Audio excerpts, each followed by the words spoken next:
Welcome to the Out There channel, live stream 196. I'm just going to cue some intro and music. I'll be with you in a minute.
To the underground base.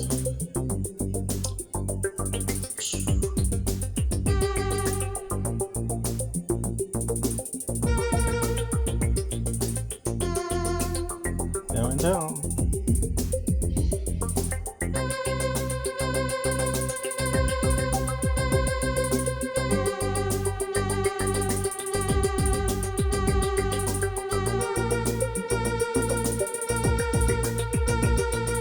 Hello.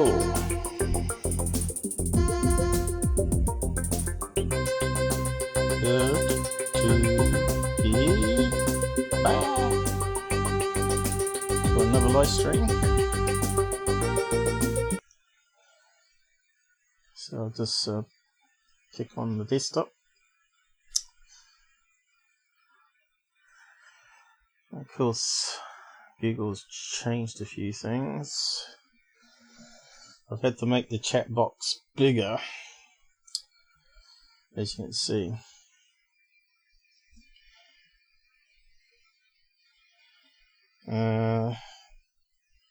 So it takes up more of the screen space. So we'll see how it goes. It's probably going to change again in the future, I'd say. I don't know why they made it bigger. Probably for super chat, where the people can fund donations and stuff, probably. Yeah, because I can't shrink it down without it clipping the font, because it doesn't word wrap for some reason. It's quite annoying, really. So I better type up my welcome here. Robert's on the side. How's it going? Yeah, Renee's a bit late today. We're starting a wee bit early. I thought it was going to run late, but we got there in the end.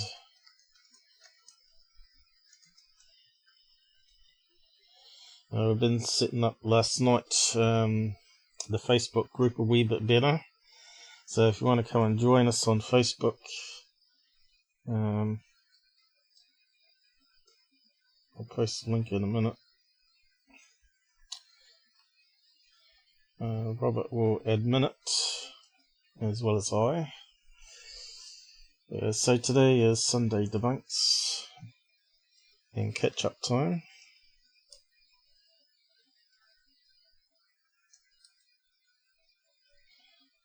I think that come out alright. I'm pretty sure I had the font smaller than this, but it is pretty small now.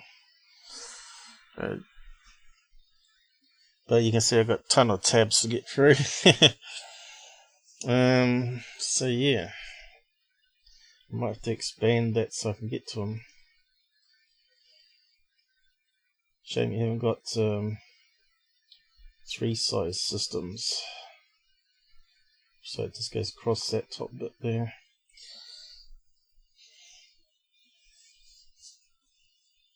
So first of all, I want to talk about TICTAC. Start off with the easy bit. How's the audio sounding? Alright there, guys? As you can see, where the chat window used to be this, used to be half the size. So already you can see it's covering what's being said there with the editor, which is a kind of pain in the bum. What can I do there?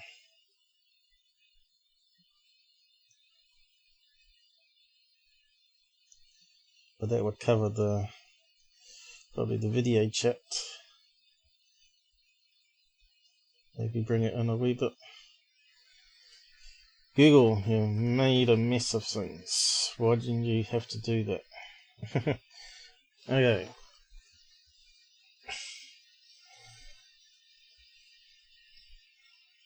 We got John. So yeah. So let's talk about the limits and the TICTAC. So I originally said that it could be a rocket, but I've gone back over my calculations and found a couple of errors I made. So if we create a horizon for C,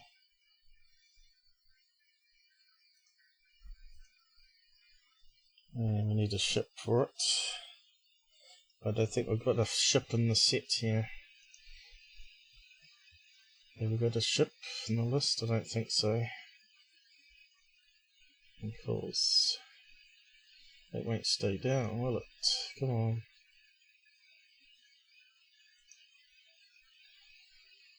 Got a rocket.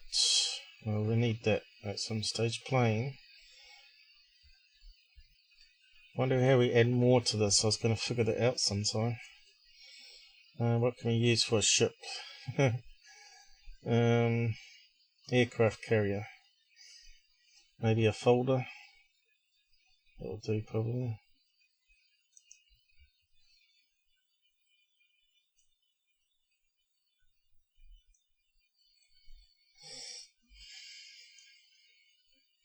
Black. And we want a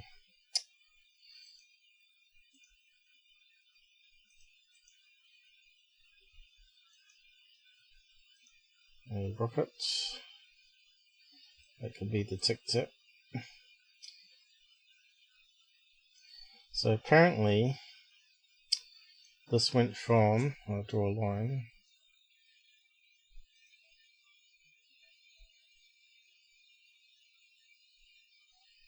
from 28,000 feet on to Kevin Day. Now unfortunately we haven't got the radar data to confirm what he observed. So we don't know if he's making it up or got bad memory. So we need a larger font there. Probably too big. Yep. 28,000 feet. Well, originally went to, was it 80,000 feet and then dropped to 28,000 feet and then went down to 50 feet. So let's just put that up. So it went down to 50 feet here, which is pretty much sea level, isn't it? So when David Fravor went up, he saw the sea frothing, and because he didn't see these hundreds of objects that Kevin Day was talking about, he only saw one, and he saw it come from the sea and hover above the sea and then go up. So he doesn't sort of agree with what Kevin Day was saying, that the craft was moving so fast, but he said it was hypersonic still. So these are the calculations we've got. So he did it in roughly 0.8 of a second, he reckons, which is pretty damn fast. So that's the limits here. There we go, get better at drawing these things. So yeah, we're not a rocket to play with.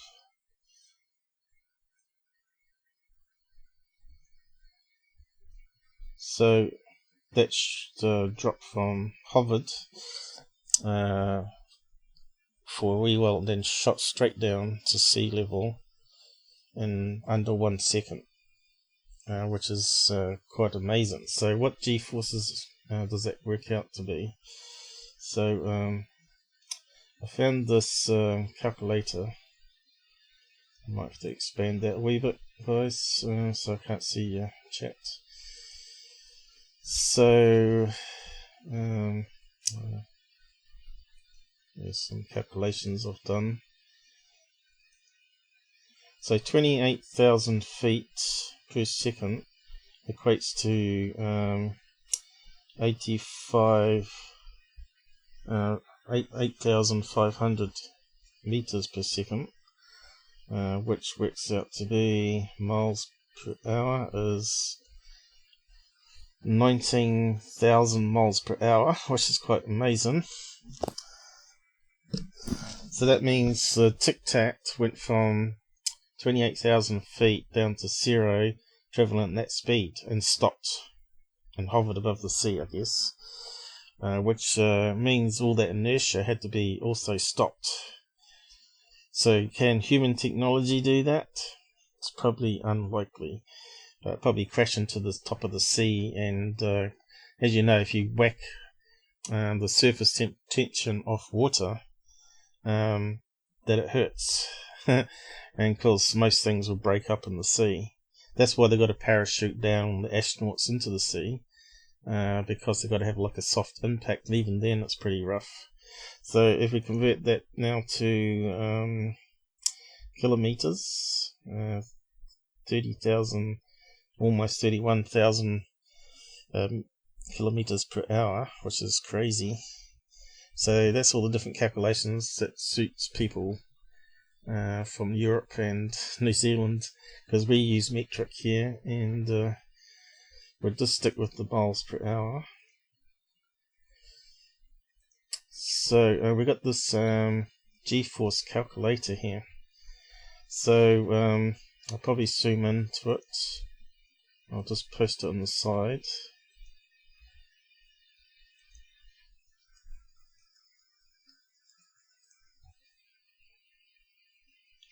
Probably should be added to my list of tools to use. Thanks for liking the stream, guys. That helps. G-force calc. So what we can do is on this, the start speed was 0, end speed was so we got choice of miles per hour, so we can type in what we've got there on the calculator.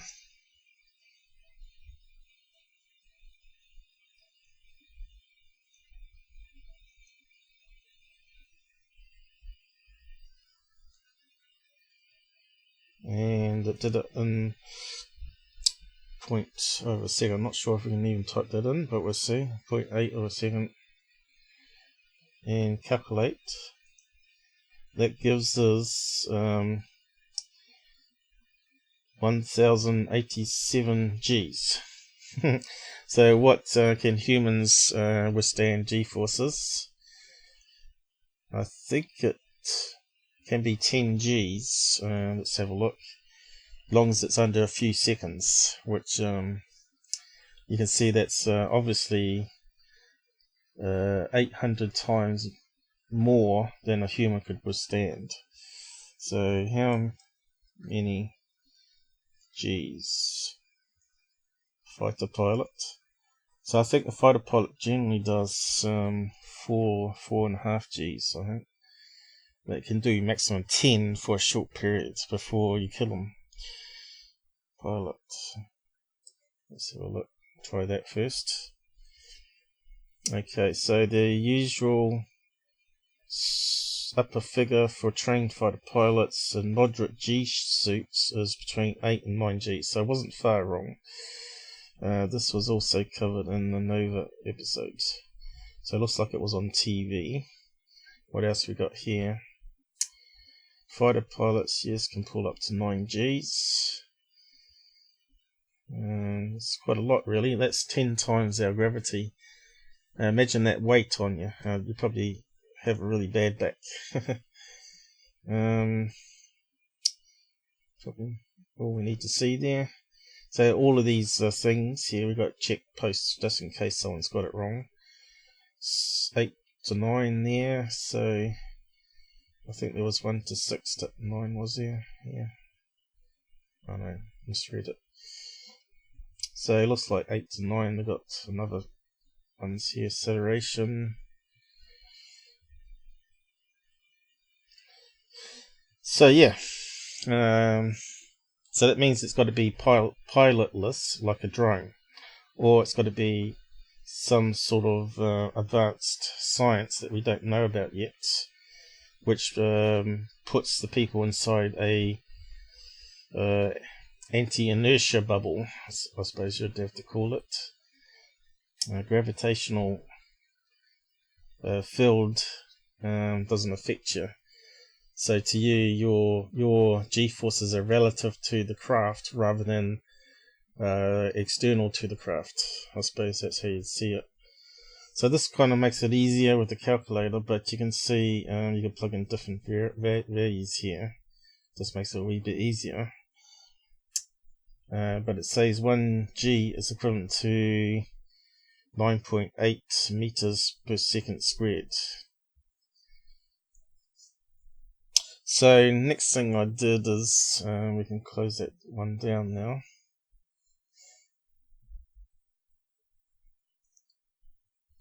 And probably that one.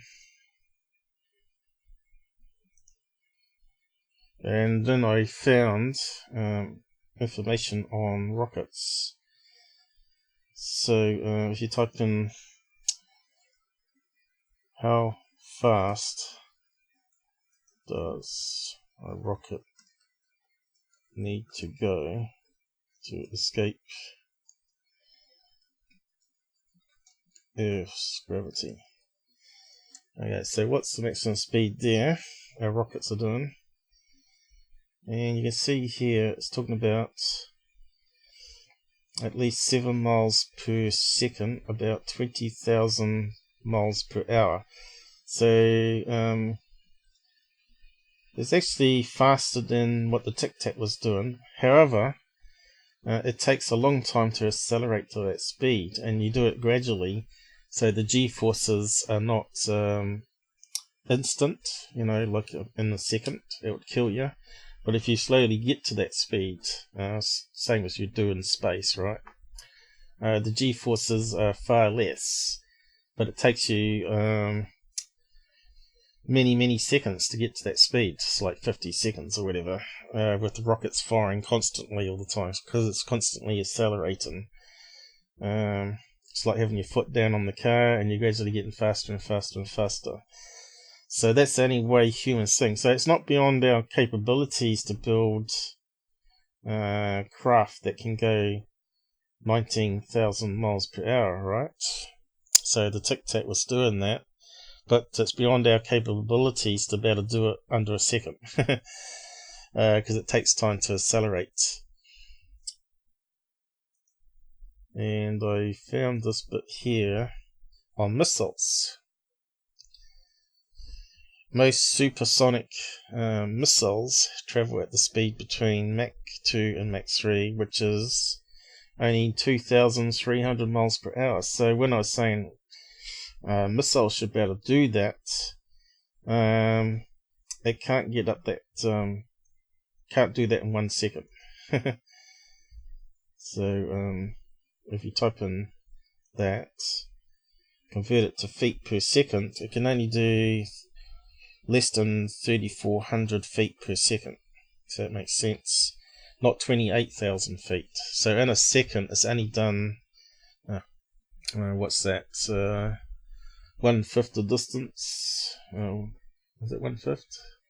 5, 3 is 15. It's even more than that. 16. 1/6 the distance. So it can't be a missile. Missile couldn't do it, but a missile could get up to 28,000 feet within 6 to 8 seconds, right? Because you've got to multiply it out. Oh, actually it's more than that, isn't it? So let's see. Let's just calculate it out. 28,000 feet divided by 34, we'll just round it up. I guess it's 8.23 seconds to get to that height, which is 8 times faster. So missile it's not going to be, but it could be various drones that are certain heights, so I'll just cover that in a minute. Is the only way I could possibly see it being human technology. So we don't need that little calculation anymore. So we just go back to here are some earlier calculations where I've rounded it thing. So a missile can only did I have information here? A missile can only do a maximum of 30 Gs, I think it said here somewhere. And no way does it get near that 1000 Gs. Right. So I'm not too sure where Martin Willis, he said it was 1300 Gs. I'm not sure where the 1300 Gs comes into it, but certainly getting close to what was it, 1100 yeah, Gs, not 1300. So maybe there's a slight difference. Maybe it's 0.74 seconds. I can't remember now. But yeah, it's still amazing.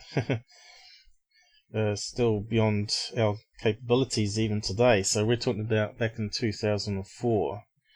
So even if it was a holographic projection around the rocket, so if it had like a bank of lasers around in the rings and outside of the rocket here, project any image around it, and then fire it from a submarine into the atmosphere, it's going to take 8 seconds to get up to 28,000 feet. Unless Kevin Day is wrong, or the radar data is wrong, because there are glitches, right? So, I can close that down. I've got G-forces here somewhere, I should really put it up. Max G-force of missile. Here we go. So, missile heads fired at targets can penetrate material with G-forces close to 300 Gs. So that's the tip of the missile. So that's ones that can penetrate deep into bunkers and underground bases, I guess. But it's still not 1000 Gs there. But that's not the speed of it. So let's see. What else we got here?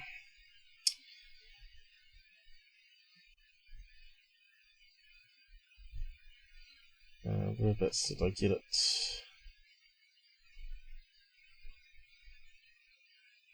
So it's talking about 500 Gs. 100 Gs due to gravity, thrust, propulsion. 500 Gs in design of the aircraft. Can hypersonic be agile without G-forces? So there's a lot of reading there, technical reading, right? A lot of research being done on maximum G-force of a missile. Turning. Let's see if that will give it to us. There you go. So by 70 seconds it can save energy. Mach 3 to 30 Gs. Mach 3 to 30 Gs.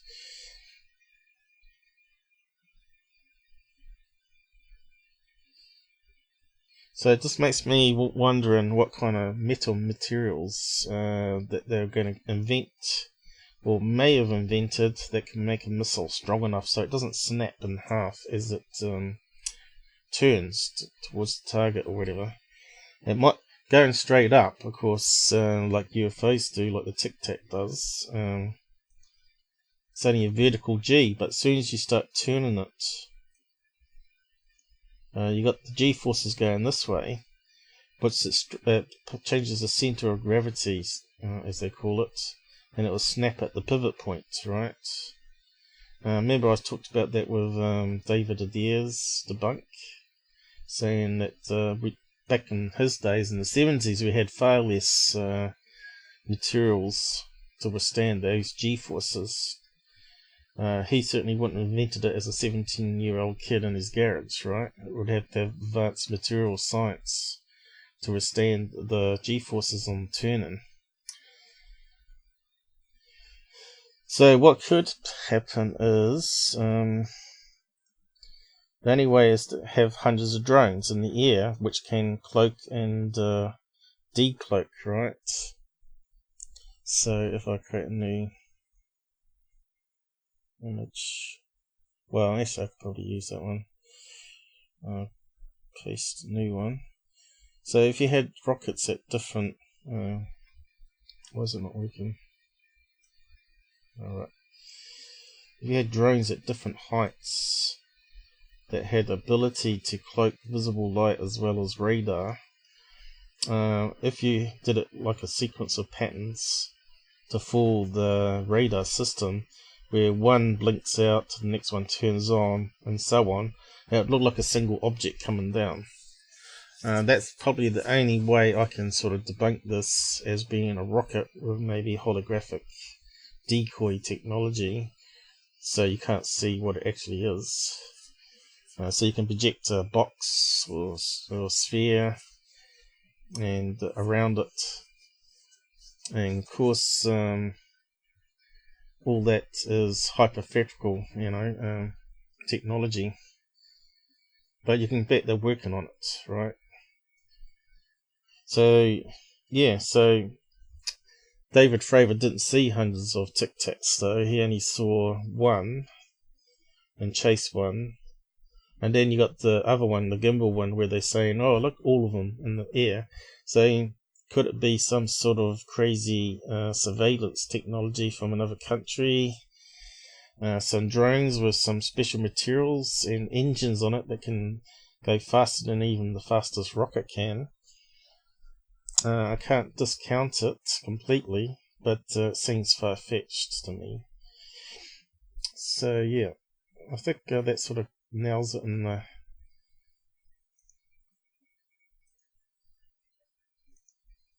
being whether it's man-made or alien technology. What's going on now? Let's look it up. Just close that one down. So yeah, I was just looking at this one here as well. Does that come back to us? What's going on?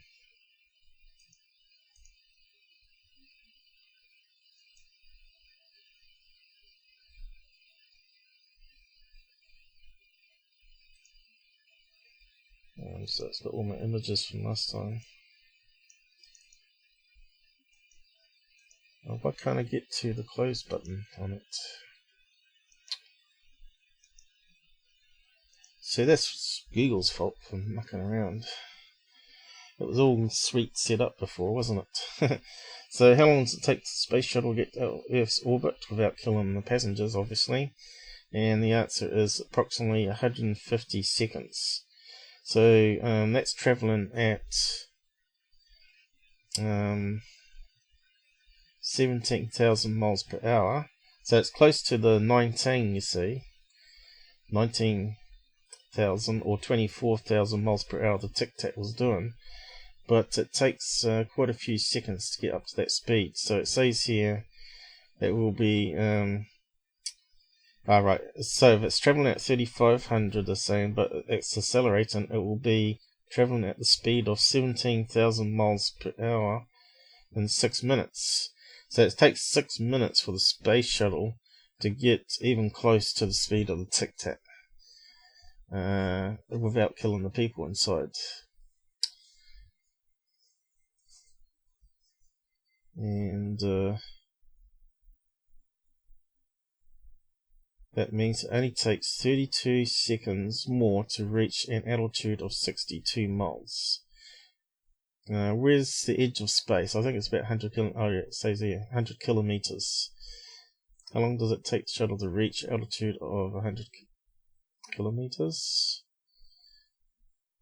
And so it takes how many minutes is that? 120 is 2. So within 2.5 minutes, the space shuttle's in orbit. Okay, so just for comparison, and that's current technology, not back 2004. That would have been what we had back then to get into space. Yeah, if we could do that 17,000 miles per hour in 1 second for a space shuttle, you could do quite a lot more in space, couldn't you? So makes you wonder though, if the government have this technology that's able to do that, right? That should be public domain now. This should be improving everybody's life. So even if they come clean now, there's going to be a lot of hoo-ha about it. That they've covered it up for the last, well, let's say they've had the technology since the 1990s. That's how many years we're talking about there? 30 years that we've had this technology suppressed, when we could have got off oil completely, maybe, or reduced oil. Maybe it still uses some oil, the technology, who knows. You need oil for some things, lubrication and plastics and all that sort of other stuff, but yeah, it means there should be some heads rolling if the Earthlings, not the aliens, have this technology suppressed. So yeah, just close that down, and I better catch up with the side chat. I've got one more like, thanks guys. Hopefully that was a good explanation there, because a lot of people haven't actually explained the mathematics before, and it takes a wee while to wrap your head around it all. So I did post out this thing here with round downs and round ups, and it come out to 800 Gs. Then I was wrapping my head around so I could then present it today. So if you want to go and check that out again on my Twitter feed, you can. So that probably brings us to SkinnyBob once I find it, and I'll just catch up.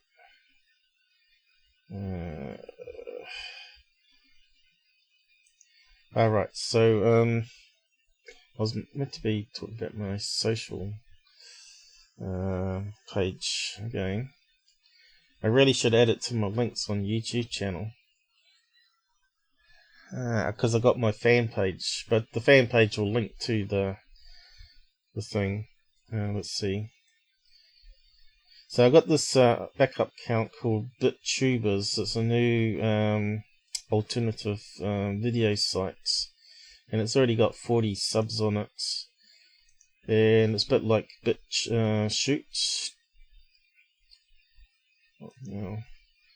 and it has some videos up there at the moment.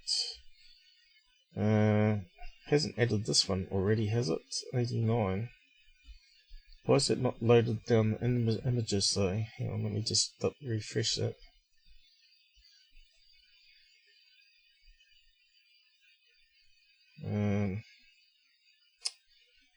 Why is it 89? Let's add another one to the list of posts. Alright, so let's put this one up here. That's kind of weird. How's it doing that? I don't know. There's an add-in as we're going, maybe, as well on that. So it's a new system, bittubers.com. Go and check it out if you want to, and join up. I'm just checking it out so far. It doesn't seem to be too bad.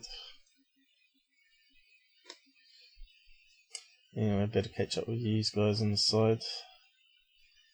So what's been being said here? We got James. How's it going?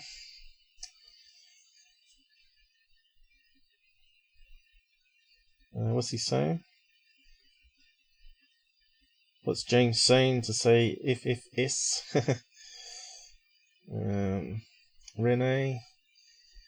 New UFO stories. There's always new UFO stuff. Never ending. Speed does not kill, rapid acceleration does. Yep. Also rapid deceleration as well. Instant stop, which the TICTAC was doing, right? So how would you explain that? So yeah, it'd have to be, it might even be the alien craft if it is, or the human craft, if you want to go still believe it's human, would have to be pilotless or robot or something inside that's not biological. That's all I can say on that one, really. Until we get more information, until we get that radar, we need that radar data to confirm, or data. Is it data or data? It's that Star Trek saying, isn't it? My name's not data, it's data, or whatever. So yeah, not too many questions there. Oh yeah, I was going to talk also about, so he's talking about warp drive, right? I was going to just recap also on UFO and Tesla's idea. So I'll just quickly skim over that, because people don't watch my past lives, do they? That's not what I wanted. Where's the globe? Oh, there. They've moved it. So, as you know, UFOs tend to be spheres or disc shaped like that, right?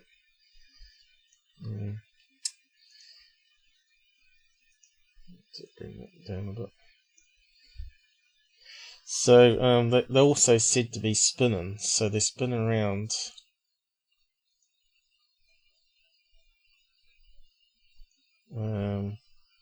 I don't know, it doesn't matter which way it goes, I guess, but it's normally anti-clockwise, is it, the spinning? In UFO reports. I'm not sure if they get that nitty-gritty in UFO reports or not. But if it's spinning around, obviously it's inside the air, right? When you have something spinning around tens of thousands of revolutions a second, and because we don't know how fast it's spinning, it's going to create a vortex, right? Because you're talking about space-time and bending space and all that sort of stuff. So it's going to create like a hole in the atmosphere because of a tornado effect, right? So that's spinning around, creates the air spinning around as well. That means that the UFO can shoot directly upwards at incredible speed because it's not got the atmosphere to cause friction on it. So it doesn't need anything exotic like gravitational fields and stuff. It just needs to create a vortex, and I did an episode on this idea of vortexes called Victor Schreiber, Schreiberger. I think that's his name. So we type in Victor. I think it's spelled with a K. And I did this one here, Victor Schreiberger. How do you say his name? Schreiberger. And the Ghost Rocket connection. So go and check that out, see what that guy was up to. But apparently he had a prototype of a a saucer, like a disc, flat disc, it looked like a typical saucer, but it had various grooves on the skin, which caused it to that he put steam, used it like a steam power on it. He used to spin it at really fast RPMs, and it created this mini tornado in the lab, and the thing would lift up. So it'd literally be sucked up through the hole that was creating in the air. And I'll just click copy that so people can go and watch it. Quite fascinating stuff, science, and what people have been dabbling around with. And of course a lot of this got suppressed, obviously. You've heard about Tesla, and he had like boxes and boxes of diaries, which are step-by-step instructions that FBI took away, as well as his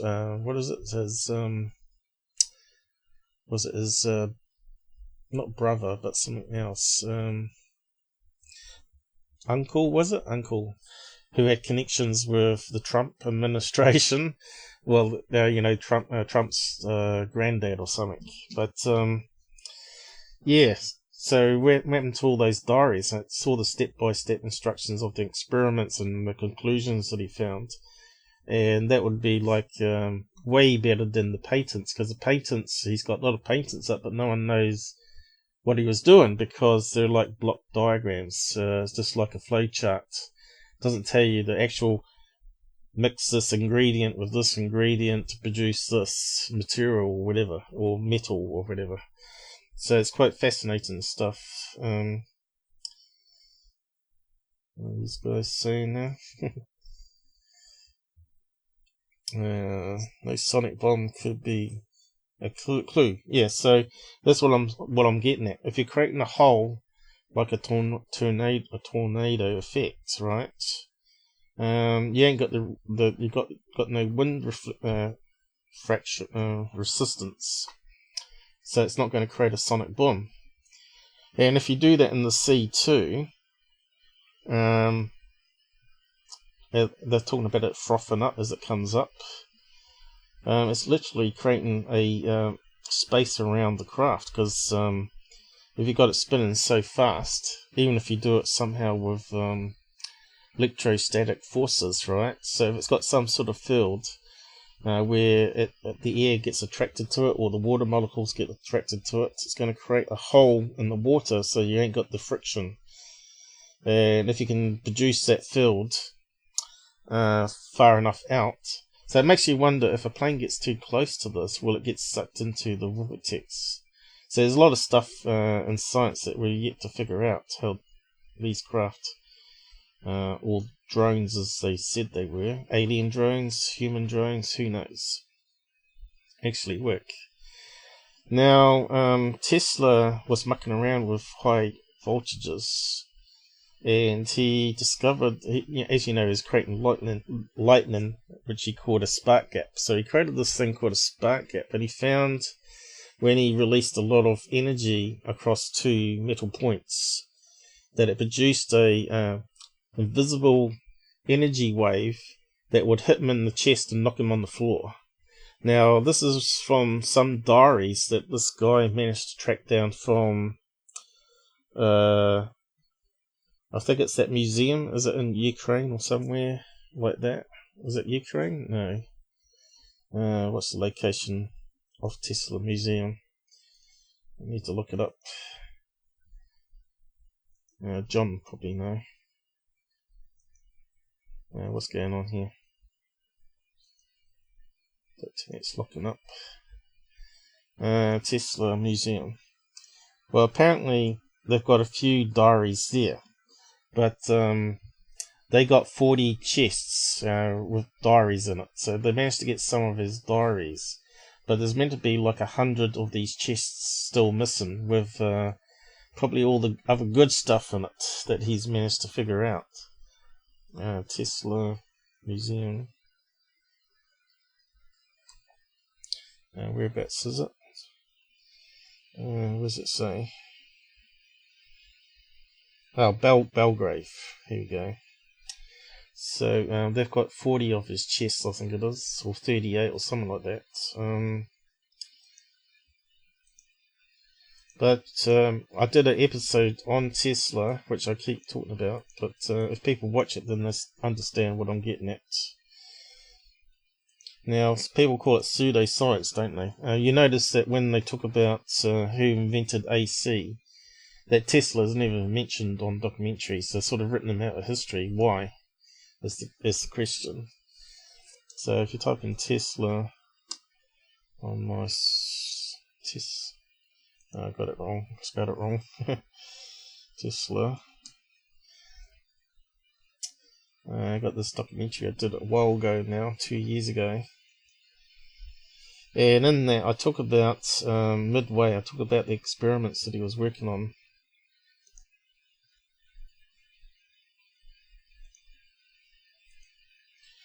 And he was experimenting with the spark gap and this energy. So he started figuring out what was producing this energy wave. And he put up shields of metal in front of him when he released the energy. And it still would penetrate this, what was it now? 5-inch thick steel plate. It would go straight through that and still hit him in the chest and cause a bruising on him. So he started calling this radiant energy wave. So what he was saying, that there's another dimension where this radiant energy comes from, which powers our atoms in our universe. So our atoms are always absorbing this radiant energy. So it's all around us, and it's like what the scientists have been looking for, which they now call dark energy today. So I talk a wee bit about it in the episode.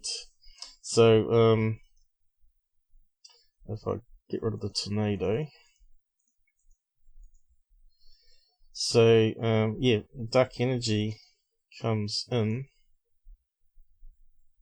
to all atoms everywhere. It's all around us. So atoms are always losing energy as well as absorbing energy from what he calls the ether. So it comes from all directions. And he's saying the more mass you have, obviously the more absorption you're going to get. And it's the flux, these lines here, what we call flux lines, a bit like you get around a magnet, that cause gravity. So if you can find a way to stop the atoms absorbing radiant energy, technically they become light. So like a big blob of craft here in metal, if you can somehow create a shield around it using a metamaterial skin to stop it slow the absorption of energy to the other atoms, there obviously would be a limit to how much you can block, but it would make it very light. So it would make iron into the weight of helium, so it wouldn't take much of a engine on this thing in the center of the craft to push it vertically up at very high speed. Plus you could also tap into this radiant energy and create a differential between different energy states where you can turn it back into conventional electricity. So it would be like what they call free energy, but it's actually coming from the universe energy field, which he was calling the ether. And he made statements like the sun was absorbing more energy than it was releasing. He was saying it wasn't just a fusion process, but it was also this radiant energy was part of the equation. Now, whether he's right or not, we don't know because we can't detect it. But what he did is he set up an experiment where he got some sensors around where the spark gap was, which would absorb the radiant energy and convert it back into electrical.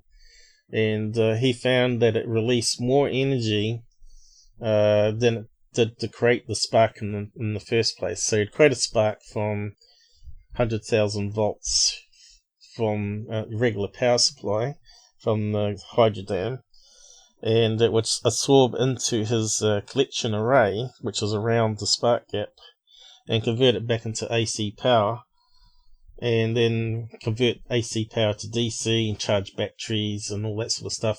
And eventually it could charge up a bank of batteries, and it would sort of could use that power to create spark gap again. So someone that apparently claimed to have figured out what Tesla was mucking around with, because we ain't got his notebooks, was a guy called E.V. Gray that created this spark gap electric motor. And I talk about that in that documentary, so I'm not going to recover all that again. But yeah, so anyone that knew that's interested in this stuff. So how would you get the UFO to hover using radiant energy? Well, you've got pretty much endless power there to start with.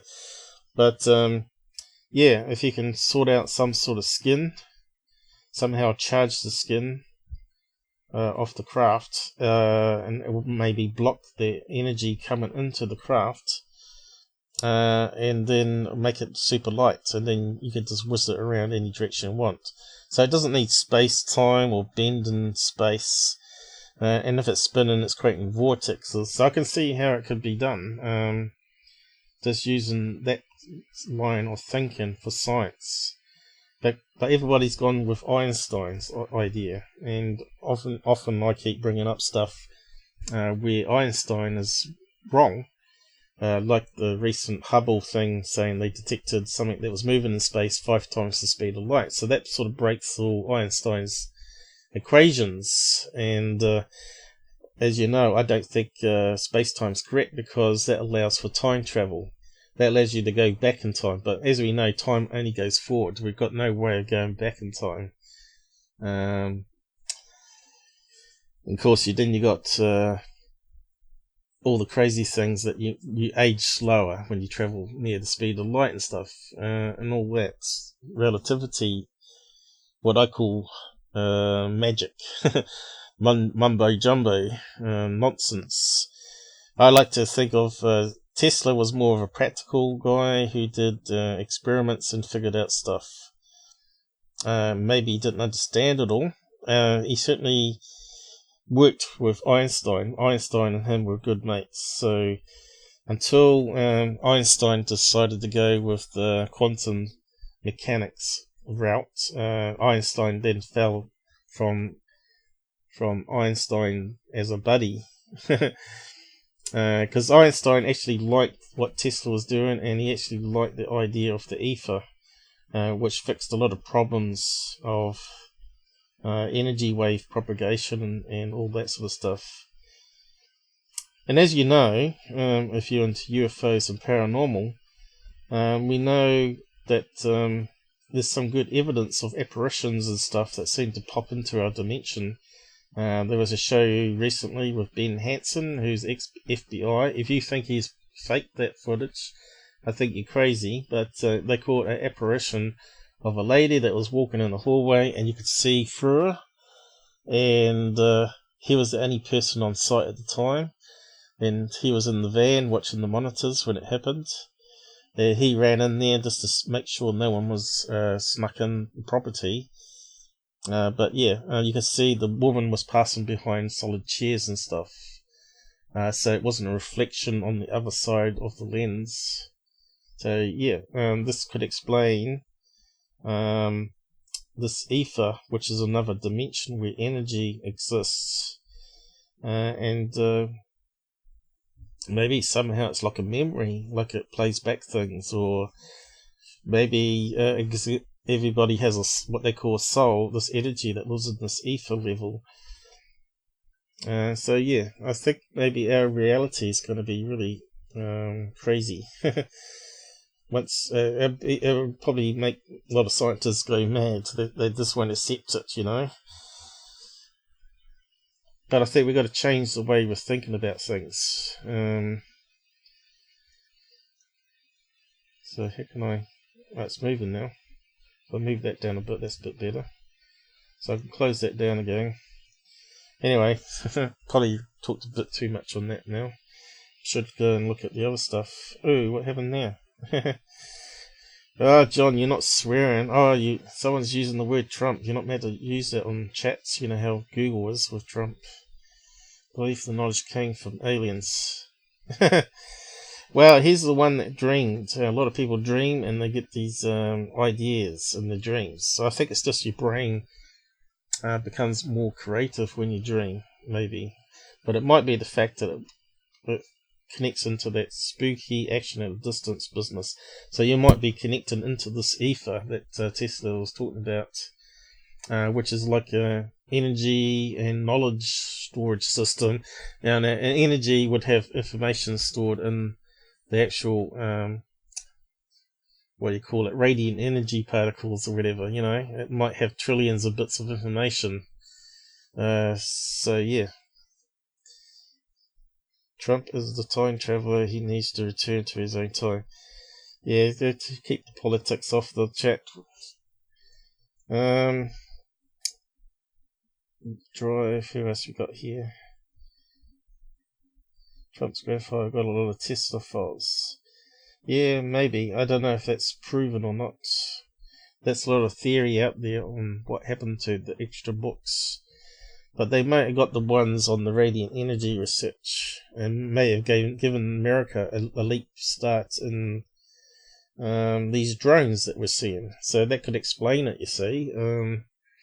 If they figured out radiant energy and how to make things super light by blocking the radiant energy,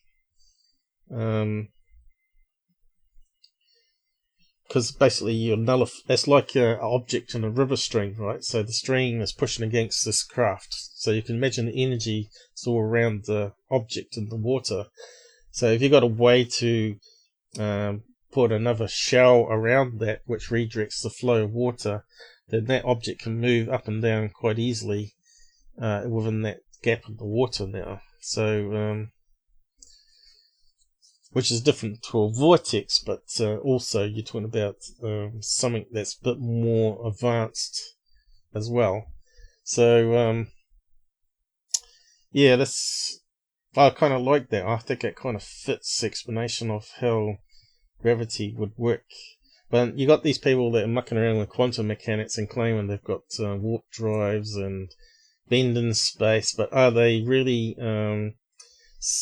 getting the conclusion right? Are they really thinking that it's bend in space, or maybe it's doing something else? It's actually not creating a bubble in space, but it's actually creating a blockage on this radiant energy, which they don't quite understand. It's just the way you interpret your conclusions from your experiments, because they're sort of hooked up on the Einstein quantum mechanics side of things rather than thinking it outside the box, theoretical physics and mathematics.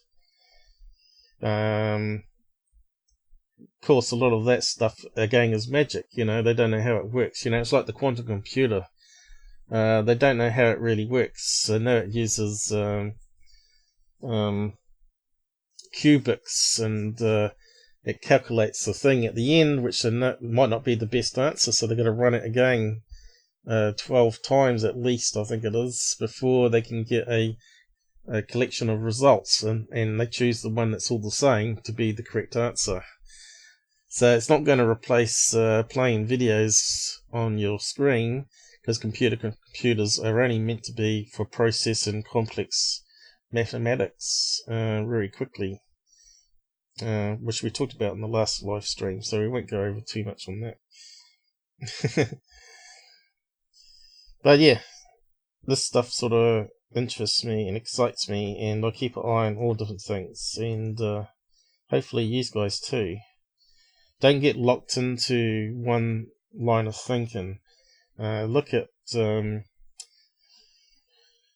other people's ideas out there, and some of them are PhDs as well. And of course, a lot of them get shunned by the mainstream science guys, saying, "Oh no, they got it all wrong," when it might be they got it wrong and the other people got it correct.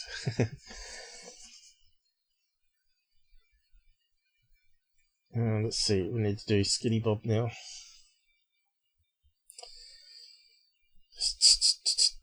We've got Secureteam to go over. Okay, so last time we talked about, a couple of lives back, we talked about SkinnyBob. And I said, well, he's posted here, Scott Browne, which I'll post a link to it.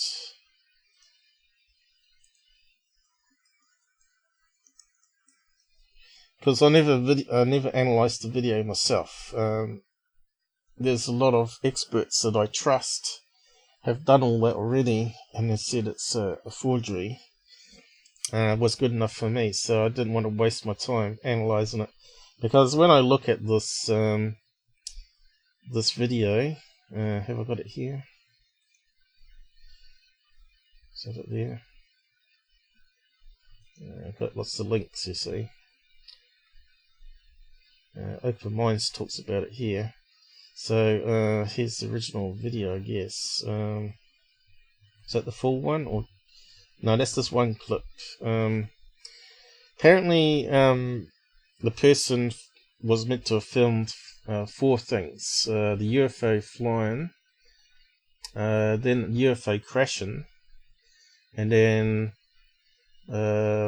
with bodies on the ground, and then another clip of the alien blinking. Not sure if it's captured inside a room. Then there's another 4th clip where it's a front view where they're panning up and down. So it's 4 clips run together. So this is just number 3 clip where the alien blinks.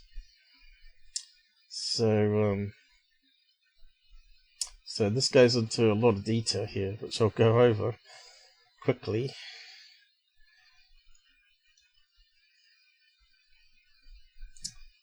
Talking about who made it. What happened there? That should be a Facebook post. Yep. I'll just get back to this one. So we thought maybe that was the guy that made it. It's not his real name. His real name is not Ivan. And of course someone has been saying that's a rendered image of someone. It's not actually a real person, the real writer. So I did ask, tried to ask Scott if that's where he got that picture from. So he's claiming it's from this site here, 3D.sk. And I guess, can we actually see where it says there?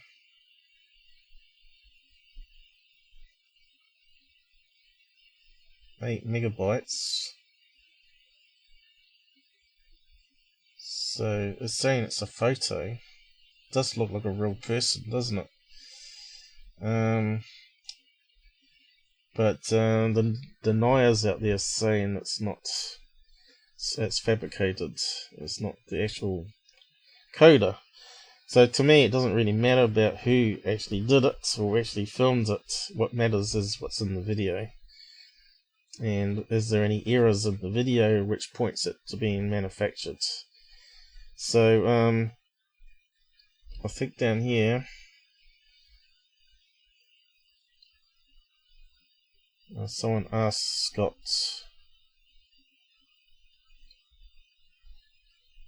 somewhere down here. In this case it's just CGI.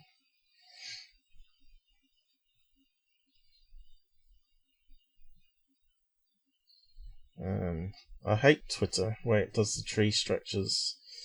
There's one here where he talks about the image, where he got it from. That's my stuff. Okay, that's my video analysis. So I'll get to that in a minute. Whereabouts was it? Actually,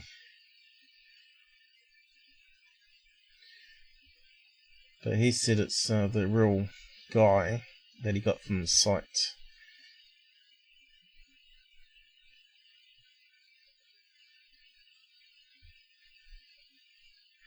Information, here we go.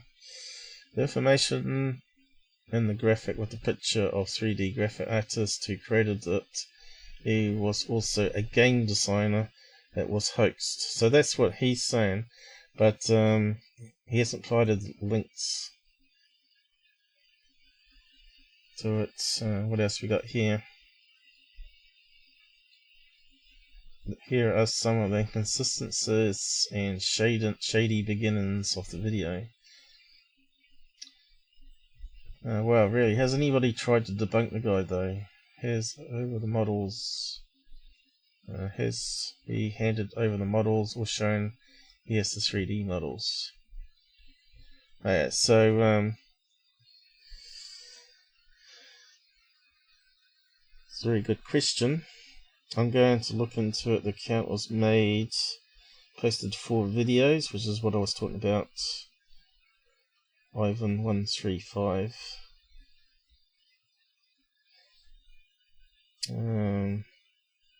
Which we looked at the video. SkinnyBob was always a video I wondered about.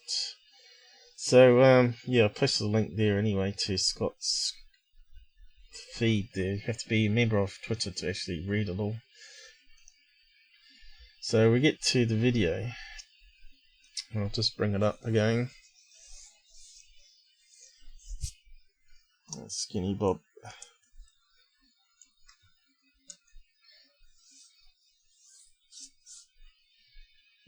Ivan. Okay, is that the one? That looks like the front bit. I think it's longer than that. Let me display it all. So it's got the KGB logo, which apparently you can get online, just simple search, and then you can sort of add it into your video and fade it and all that sort of stuff. You can hear the projector noise. So the first clip is off the UFO flying. So this looks like it's in a car or a jeep or so filming it. So obviously it's not Roswell, right?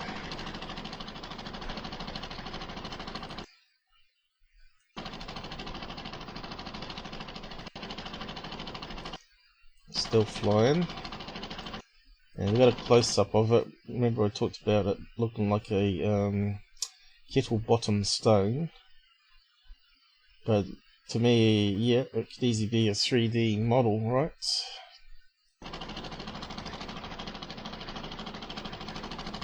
So it went from car to flying over what looks like the sea there, is it? I don't know. Let's go back. What's it flying over there?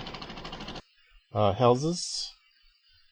So this must be in the air now, right? They're filming it from the air, looking. So they're on the ground there.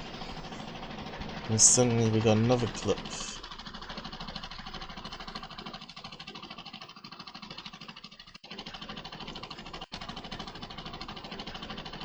Which is obviously up in the air by a plane. And then we got this clip here. Which is the dead bodies, which is really dark and horrible.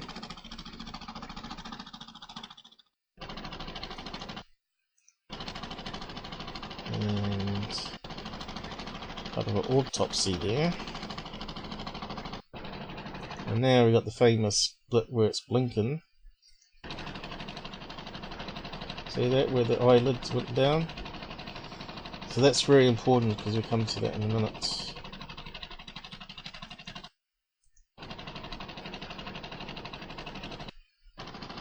And then you got this one here. So it's 4 clips joined together. And you can even see the eyes here, it's so dark, right? And you can see it blinking a wee bit there. And I'm not too sure what that's meant to be. Shadow? Oh, I don't think I saw that bit at the end before. Aliens walking. So that looked different there at the end there, didn't it? Different clips done different ways. So I'm just wondering if it's all 3D animated, or is this where they have data points on a suit where they overlay the image, so it makes it more realistic walking.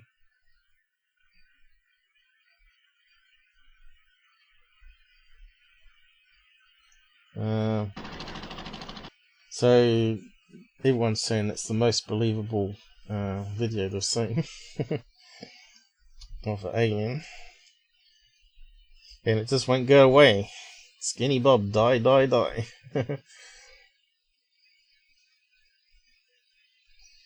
What else we got down the side here? Anything new?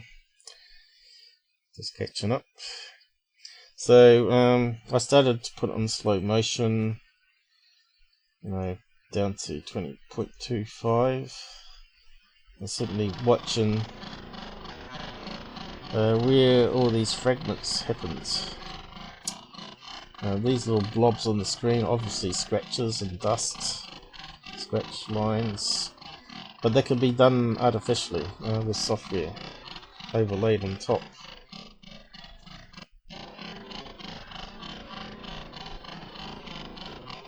Now, so we got this timestamp down the bottom here, which some are saying this is actually being filmed by a handy cam, because you got the projector noise of it playing 8mm or 16mm film to a screen, and the recording on handy cam, which is not the best of technology, is it? To digitize it, and it overlays the timestamp here, the date and all that. So why would they want to hide the date that it was filmed, but they kept the time sequence there, which is kind of strange. So they reckon this was copied from the original 8mm film back in 2011. But why would you want to cover the timestamp? You see, they've got the time that's playing here, but they've got the date blocked out on the video. See? It's very hard to see, it's really poor quality. So if it is filmed by a handy cam, why is the digits so blurred and horrible as well? It doesn't add up, does it? You'd expect that to be nice and crisp. If it's on VHS tape or something like that, you'd expect VHS corruption lines, that sort of thing.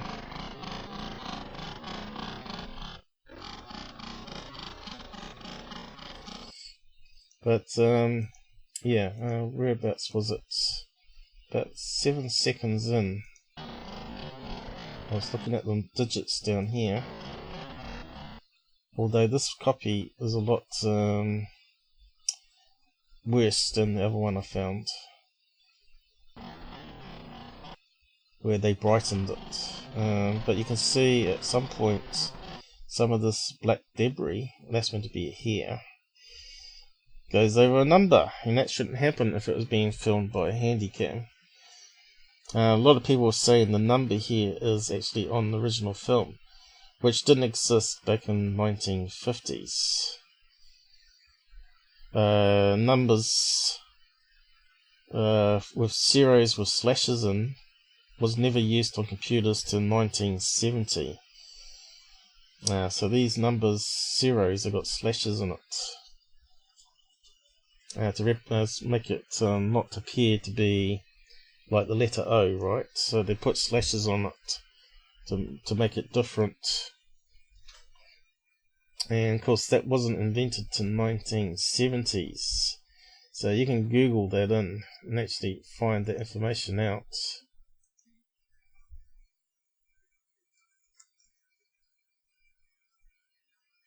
/0 /0. and it's got a Wikipedia on it. So you're talking about slash through the zero here, and talks about the problems of it with Scandinavian language that had a similar valve. So you think they would have known about other languages and made the slash go the opposite direction, but it's too late now, I guess. But down here, it talks about when it was used, I think. Talking about other slashes. Might not be on this page, it might be another page I was looking at. IBM, dotted zero. Where's the year numbers? 70s, here we go. The use of /0 by many computer systems of the 1970s. Now this video footage was meant to have been filmed pre-1969. So between 70 and 80s. Space rock band.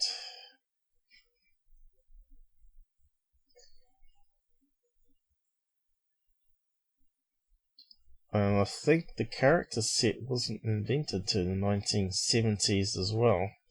So that means for that time stamp to be on such old footage can't happen. So Handycam. Well, Handycam was invented in the 1980s, and so that fits that it could be a Handycam timestamp. So if it's a Handycam timestamp, there shouldn't be any of these artifacts appearing over the numbers, and I did actually find one where it did actually have a blob over the number. Film damage, here we go.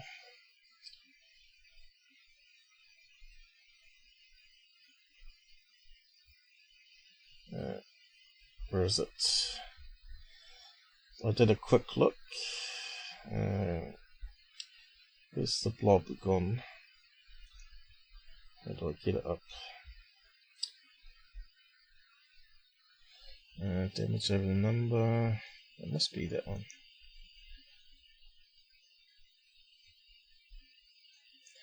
So I got this guy called Chris Johnson that's hounding me about this footage. There's the reason why I'm talking about it again. He thinks it's legit and I'm telling him it's not. Here we go. Is that the one? Not artifact. Is that the one? Okay, so as you can see here, it's really hard to see it. But you can see on the 4th digit here, a blob of damage over the number.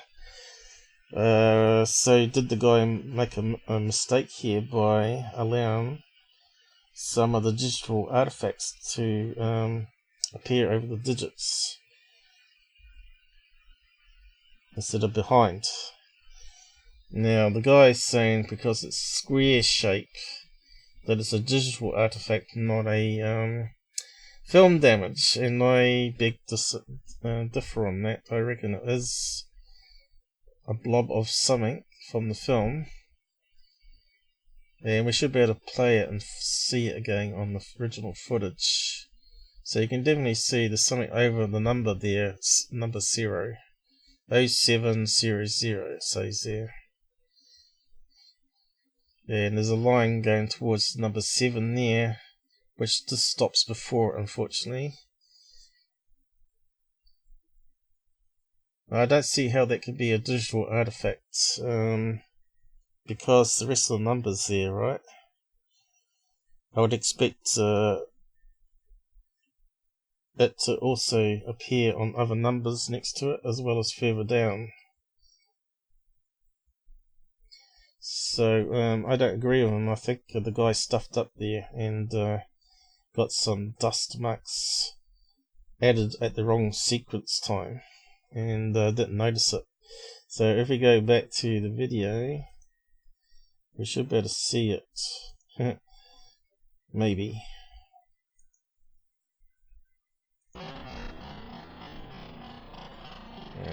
There we go. I think it was, we just missed it then. You notice it's fading in and out as well. The digital number. He's saying it's because of the frame rate and the lighting.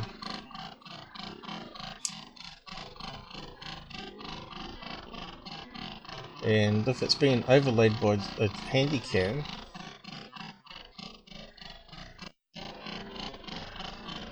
it shouldn't be fading in and out, especially at that speed. We're talking about how many frames? 0.25 at the moment. 0.25 of a second, 30 frames a second on YouTube. So we're talking about every, what does it work out? 1/4, 30, every 7 frames, we shouldn't see the number fade. In fact, did I see another blob over the number then? But yeah, best would be to download it and rip the frames and do it how I normally do it for a better look at it. That would take a long time. That would be like a full couple hour breakdown, and we don't want to do that because I don't think it needs me to debunk it. There's enough people out there saying it's nonsense. But here I think we see the next artifact I found.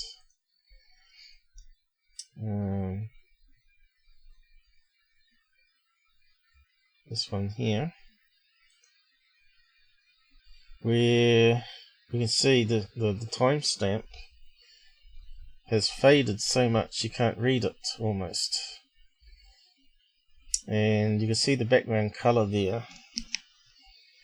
Now if that's overlaid by a handycam, you can see here the background color hasn't changed much. It looks the same quality, same darkness, and yet the number is showing up now, you see, 7 frames later. And that shouldn't happen if it's a overlay of a handycam. It should be constant, regardless of the frame rate. It may flicker where it's been mucked around with the frame rate, but in this case it's not. And it happens quite a lot. So we go back to this sequence here. Or what was the timestamp? That's why I cut the timestamp. Was it that one? Oh, that's it, the previous one. This one here, 48 seconds. Oh. So 48, so it's around about here.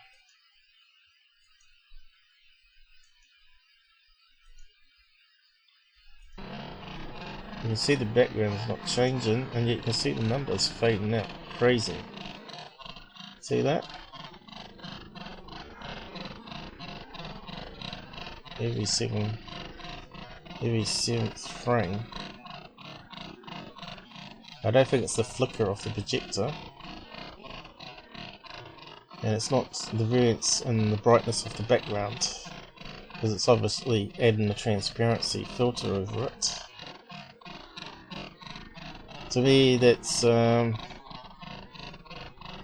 proves that it's got to be actually on the original film, which can't happen. So it means it's been manufactured. All this was added through some CGI editing. The timestamp, the aliens, the fake lines, the blobs, everything. To me, even that looks like a hand drawing to me. Look at it. It looks like a drawing, not a real thing.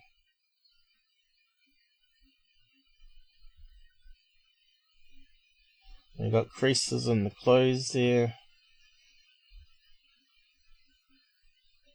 I reckon They reckon it wasn't hand drawn, but I beg to differ. It looks to me like a drawing to me, where someone shaded it in over top of a real person image to try and get the motion perfect.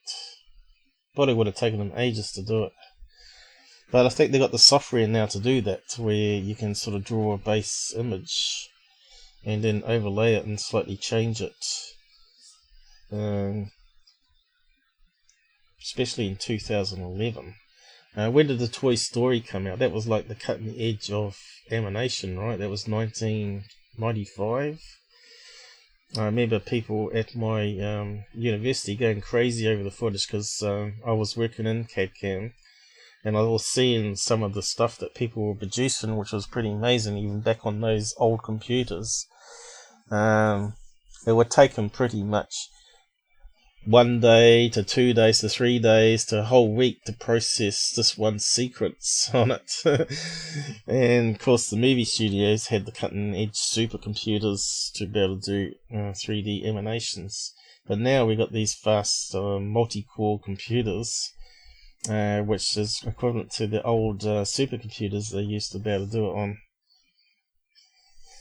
So that's not the only thing. So then we get to this one sequence here, where you can't see the eyes, but there is one frame where it gets light enough, and I'll just post these other chat bits to the photographs so you want to have a look.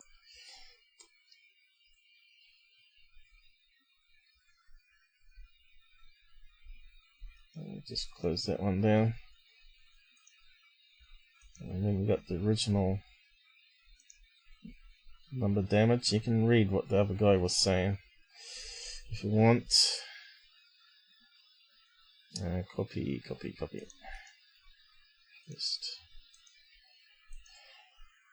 Apparently Chris is going to take it to a movie studio and they're going to make a documentary about it, and he's going to be saying it's real, which I hope he doesn't, because there's enough noise in the UFO community already. Enough people saying it's fake. And of course, this is my analysis again. I got the image from the Reddit blog here, where the guy was claiming to be a CGI expert, defending the analysis of it being non-CGI, because it's saying it was so complicated and all that sort of stuff. And he also found a frame, which I thought, well, surely that frame should then prove to him that it's fake, and I'll go over it in a minute. So this is a new Reddit post, let's see, and it's got a load of comments on it, as you can see, 133, and there's a lot of reading there. So this is where your time gets wasted, reading all this stuff, trying to work out what everybody's saying, and finding flaws in what they're saying. So I'm not going to go through that and read out some of that. That's just ridiculous. But he was claiming it would have had to been not a single person at home, but a company that had a multi-million-dollar budget, which is possible. It may be government disinformation, right? So it's possible. Because he's saying they would have to wear animation suits, but I think I've seen people at university putting little blobs on their arms and things and filming it and actually using it for animation to get it perfect, make it human-like. And that was back in the 90s, so I don't know where this guy claiming to be expert is, but definitely people were working on all that sort of stuff back in my time of tutoring. So I think a lot of people are full of crap. Did I copy? So that's the Reddit thing. So it looks like SkinnyBob's coming to be in again, since it was on that TV show that UFO Brothers put up called Storm in Area 51. I'm not sure if everybody watched that episode or not, but you probably can find it online and watch it. So yeah, you can see it's 50-50 splits on SkinnyBob here still, with various CGI people, but I got the image that I'm going to look at now, and enhanced it, did my usual bits and pieces to it. SkinnyBob, here we go. So instead of me put it into the editor and all that, we'll just have a look at it.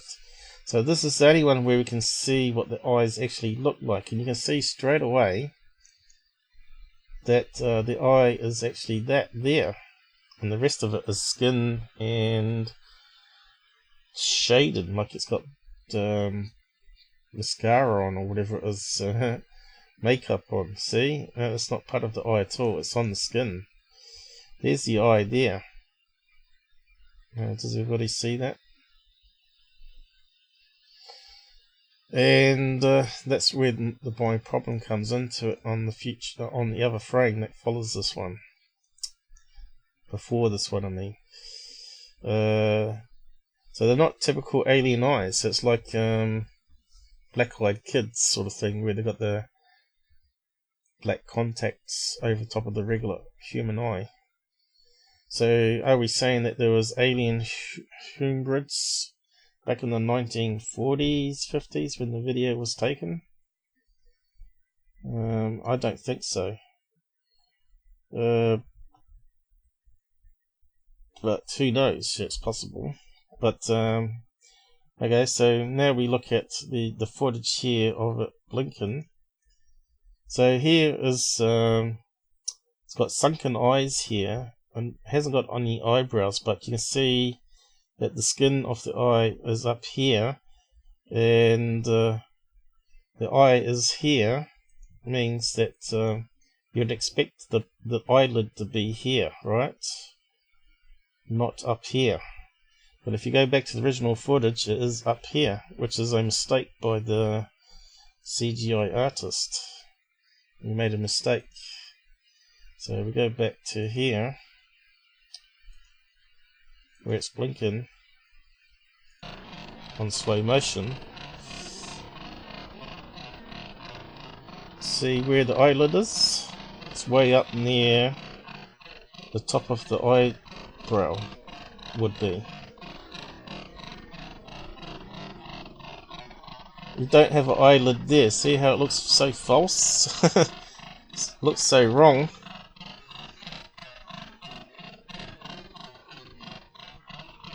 Of course, people are going to make excuses saying, well, you don't know what an alien looks like, it may have a strange eyelid up there. So it doesn't sort of match where the eyes would be. Oh, what happened there? Well, let's have a look at this one. I think it blinks as well.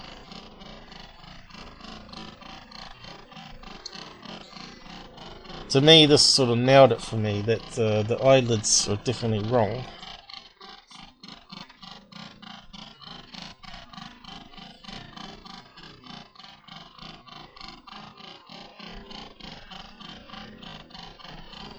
I don't know if you can see the eye blink on this one. I think you can a wee bit up here. See that there? That's way up top of the ridge. It's way above where the eye is. I suppose we could probably overlay it, maybe. I don't know. So it's blinking up here. Makes no sense whatsoever, right? The eyelid should be down here. So what I did is I actually put it into the editor, side by side. And you can see where the eyelid is at the very edge here, but the eye should be down here, further down. So that guy's saying that's only the pupil of the eye, but it's not. You can see this is all skin tone here. And the enhancement I did. And then I tried to zoom in a bit more on the eyelid here coming down. And to me, on that position, there should be where that eye is on that video. It's slightly smaller than this one. You wouldn't have an eyelid that big coming down over a small eye. It just doesn't make any sense whatsoever.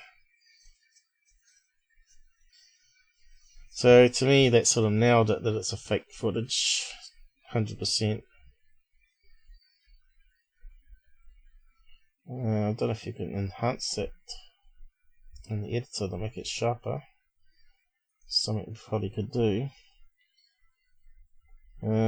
Yeah, so I wonder if we can cut that one out. Let's do a wee bit more on it. Because I was doing this like 3 or 4 in the morning, right?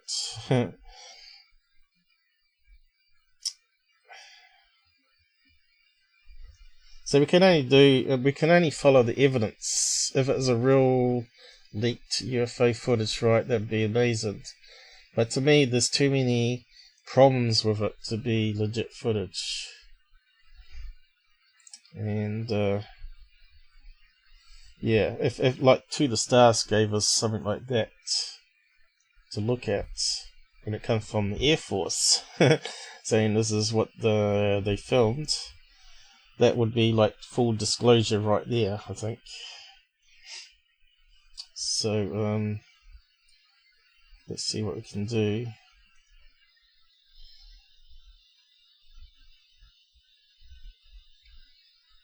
There is a colour version of SkinnyBob, if someone's tried to enhance it, but it hasn't really improved it much. But I'll also go over what the other people have said too in a minute. So we got these ones here. So if I open that one, not sure if we can sharpen it.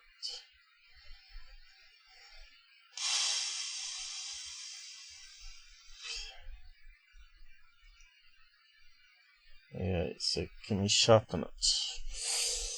We certainly probably can.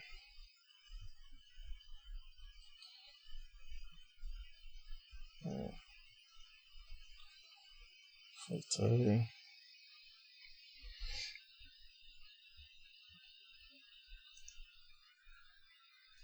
Let's see what that does to us.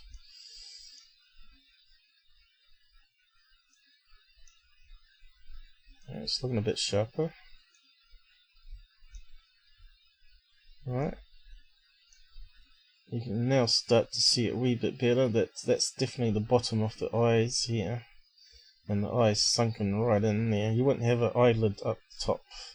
So it even looks pretty good here, see? That's not the whole eye, and that's not a pupil, as some people are saying it is. You can see it's definitely on the skin. You can see the skin tone here.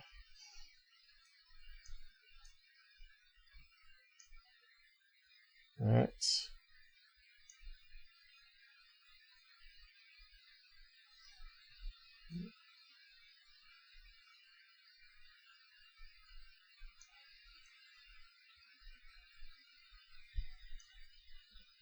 It does look a bit sharper. There you go.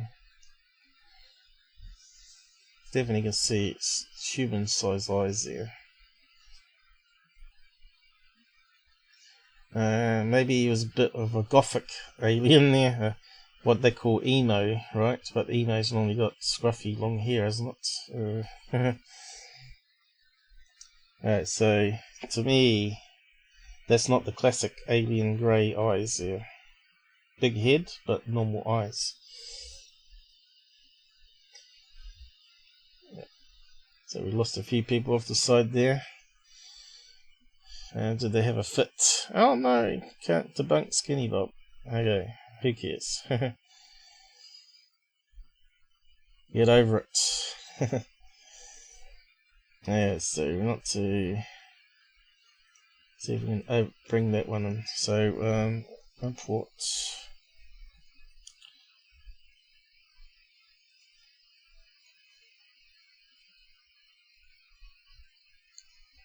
And you can see how bad it is. It's the same pose in there, but we can see this eyelid was coming down here on that particular footage. It was moving that bit, which is not where the eyelid should be.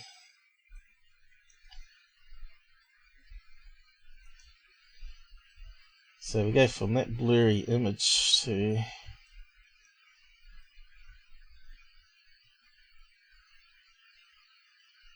best capture of the frame we can get. And I don't think this version of the video is the best one, but it still has the same flaws in it.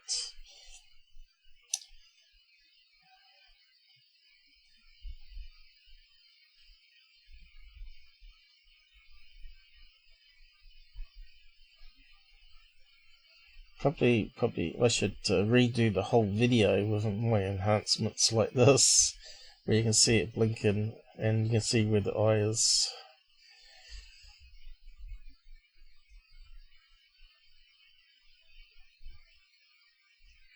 But yeah, I don't think it's worth mucking around with anymore.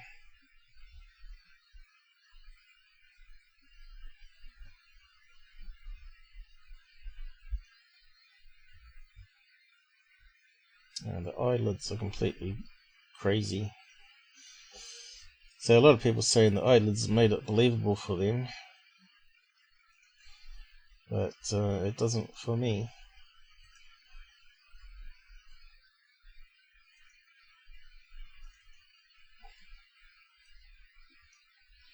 Maybe I should enhance that one a wee bit too. I think if I put that circle slightly more on an angle, but it still be in the same place, it should be more slopey, like should be a slight slope to it.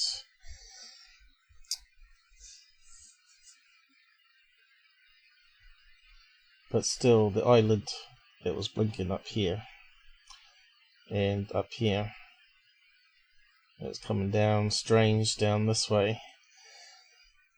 And if you remember right, a lot of the abduction cases, they talk about the aliens having a blank stare like an insect. Now insects don't have eyelids, flies don't have eyelids. We'll just move on from that bit. So if you go to fly eye,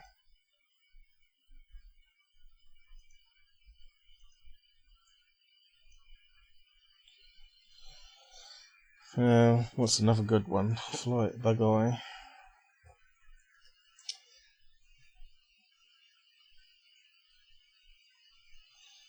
They're like that. They don't have any eyelids on them, but these have got multiple lenses.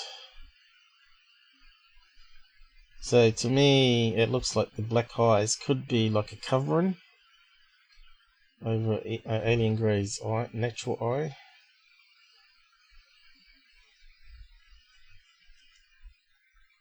And maybe that's why you don't see it blink. But if there's like a insect DNA, then they're going to be like these other insects, right? A fly eye. And then you got the fish eye as well, so it's from underwater. Fish don't blink, I don't think. Fish eye.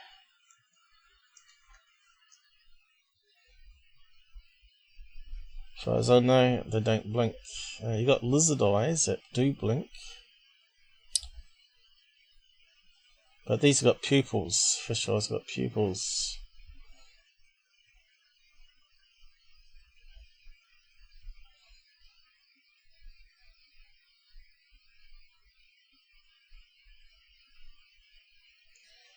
So let's see, fish eye. Do they blink? Or is there any fish that blink?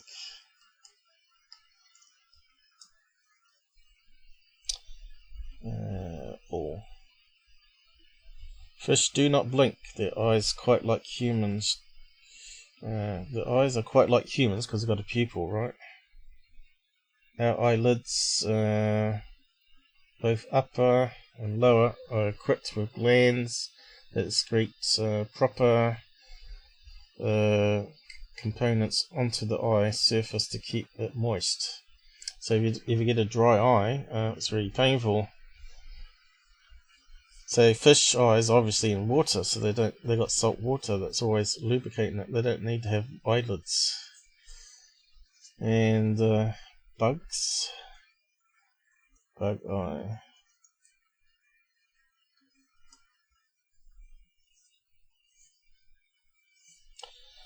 There's no liquid in an insect eye, so here we go. The cells go all the way down, and the outside of the eye is exoskeleton, so it's hard and armored.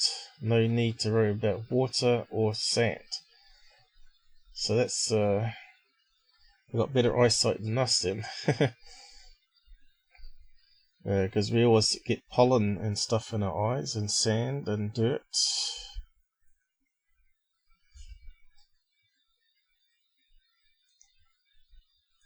So it makes sense that they could be an insect, because we know insects are everywhere on the planet and they've been around for millions of years. The cockroach. How long has the cockroach?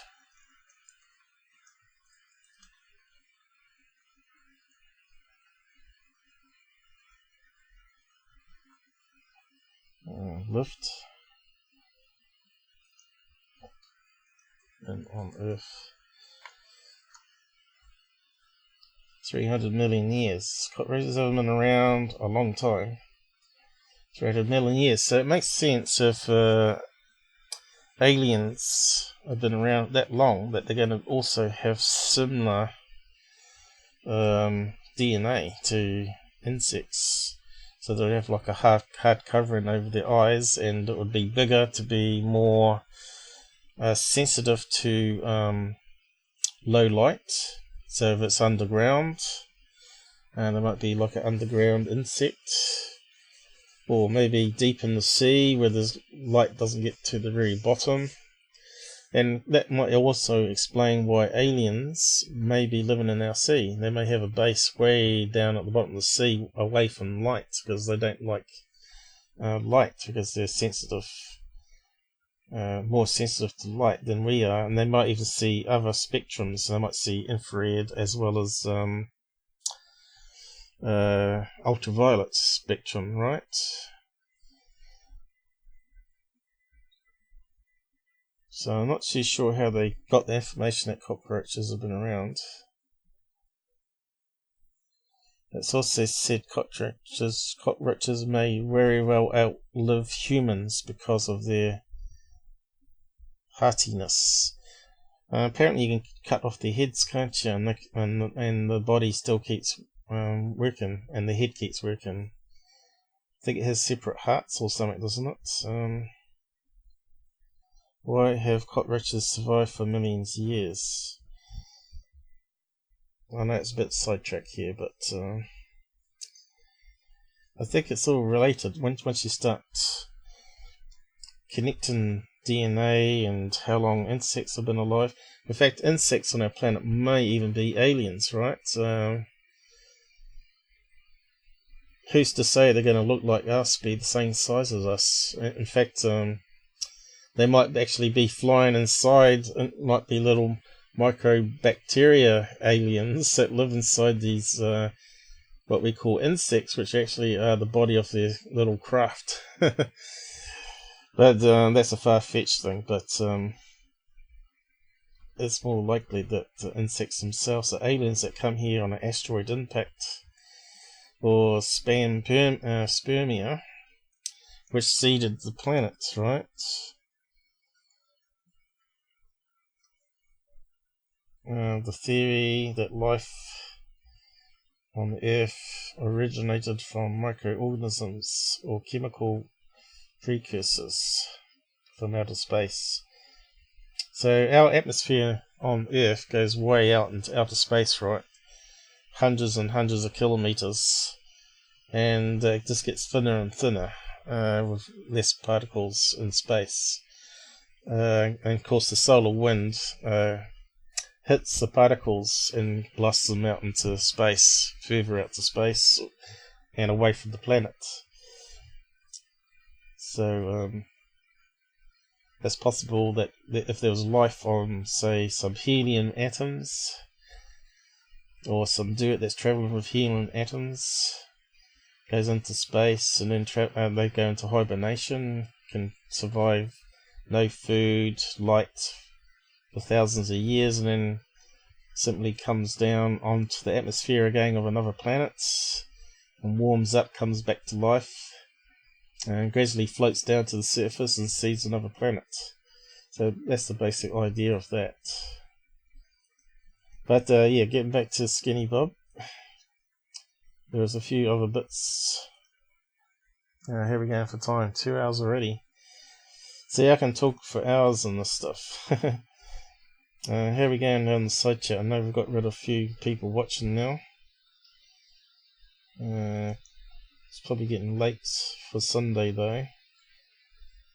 And UK, what's the time in UK now? 4 AM. And USA, let's go be getting on now for people to go to bed and get ready for work. But I'll go through the rest of it so people can watch it offline. I just need a drink.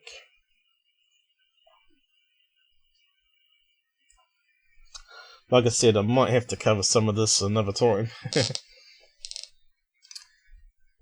So, whereabouts was it? A few debunks to go through.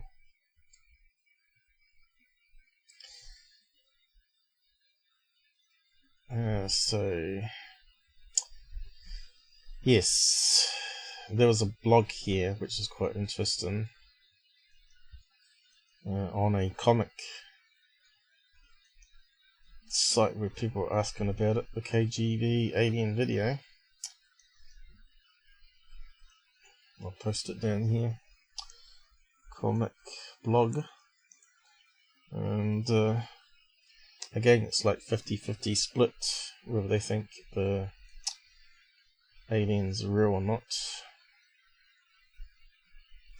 So straight away we got some early posts. Most likely a hoax.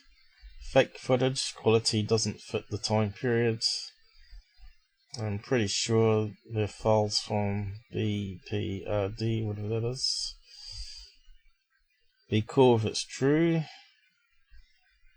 It seems too good to be true, but I think it's a toss-up. I won't call it hoax, I don't know much about video, so yeah, he's no good. I think we're looking at a hoax here, aliens existent perhaps. Sincerely doubt this is the conclusive evidence. Reasonable good hoax feature, but I think I found too many giveaways. Don't know if it was edited as well, so you know, but seem to be edited. 2-stage bodies aren't that oddly proportioned, save for the head. I'm not sure if that's the right English there. Which increased would sort of skewer the overall perspective. I tried to be conservative as far as the aliens go, mainly because as a species we are a bit better at understanding space and size better than time. This should really be in the creepy thread. Ivan 0135 equals 351 Nova. A very well done hoax. So is that a clue there? Who's behind it? What's that mean? Very impressive hoax, the best I wager. 351 Nova made it? No way, not buying it. So obviously it's some other graphic artist maybe.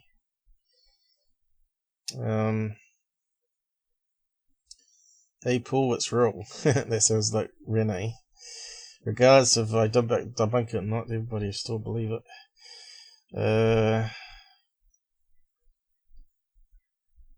I think its name is SkinnyBob. Oh right, they're talking about Paul the alien, aren't they? Look at the numbers on the bottom left corner. The series have slashes in them. That Consolos font. That's a new font. Hey, even Lucas de Grot, the guy who invented that font, was born in 1963. So he's talking about the timestamp. Fair enough, seems like a huge mistake in an otherwise flawless hoax. So we go down further. So that's what I was saying, that the font had to be in the 70s with the slashes. And he reckons he can recognise the font, so he's doing better than I am, because there's like hundreds or even thousands of different fonts. And what does the font on Handycam use? So has anyone actually got a Handycam? Because I haven't. So I'm about to take a snapshot of a timestamp and then overlay it to see if it's the same font, because someone needs to do that, I think, and then that would prove the timestamp wasn't from a Handycam if it doesn't match up with the numbers.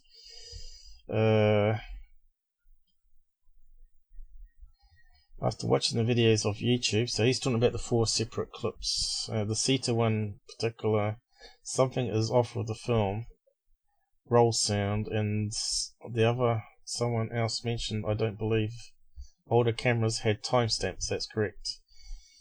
So this is where people get confused. They're thinking it's on the original film, not a Handycam.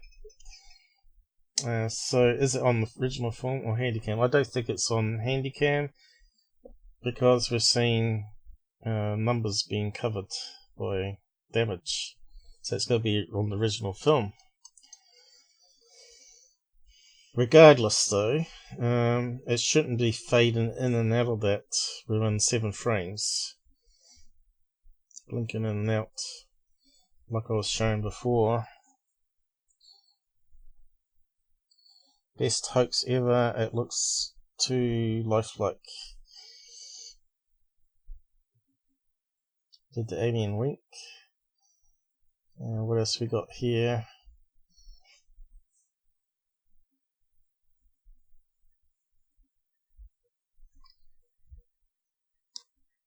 I found quite a few people claiming Ivan 0135 was a 3D rendering artist, but the presented evidence for this was quite weak. I went on to say his name is Ivana Gemsika, while other places Judy Falskog is accredited for this video. So I'll go over that now. OpenMinds. So the rest of this here comes from OpenMinds.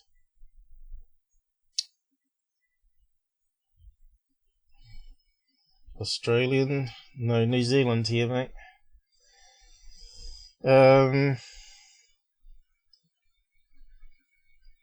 So we don't need that anymore. Like I said, the links are posted on the side anyway, so you can go back over it. So OpenMinds did a thing back in 2011 when it first came out. Jason McCullen. So I suppose he's the one writing up the story. Video was published on the internet Monday, May the 2nd, allegedly. But that's not true. They reckon the first video came out on May the 1st. Anonymous source. So he's claimed it's 7 videotapes. Well, yeah, I've only heard 4, so maybe it was 7 in that clip. We had one where the UFO was flying, then it seemed to be in the air, or something filming it in the air, so that could be 2. I suppose it could be 7. 1942 to 1969, so it's pre-1970s for the number stamp. So they made a lot of mistakes there. They should have researched before faking it. So you can see here, this article just goes on and on and on, but I'll just skim over it about the artists. SkinnyBob artists.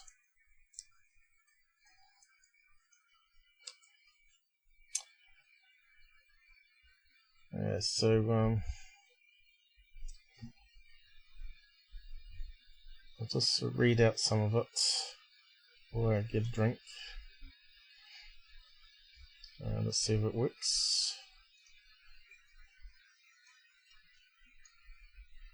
The website anewsweb.com posted a video to their website and YouTube channel. with an accompanying story suggesting that the extraterrestrial in the video could possibly be a survivor of the Roswell UFO crash that occurred over 60 years ago in New Mexico.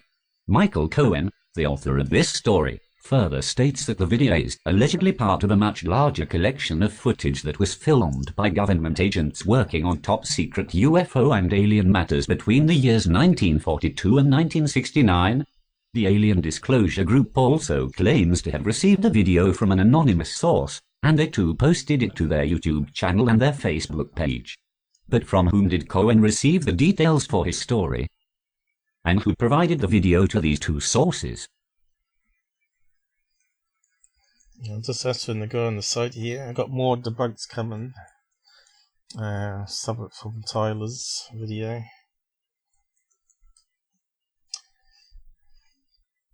So that'll be after this probably.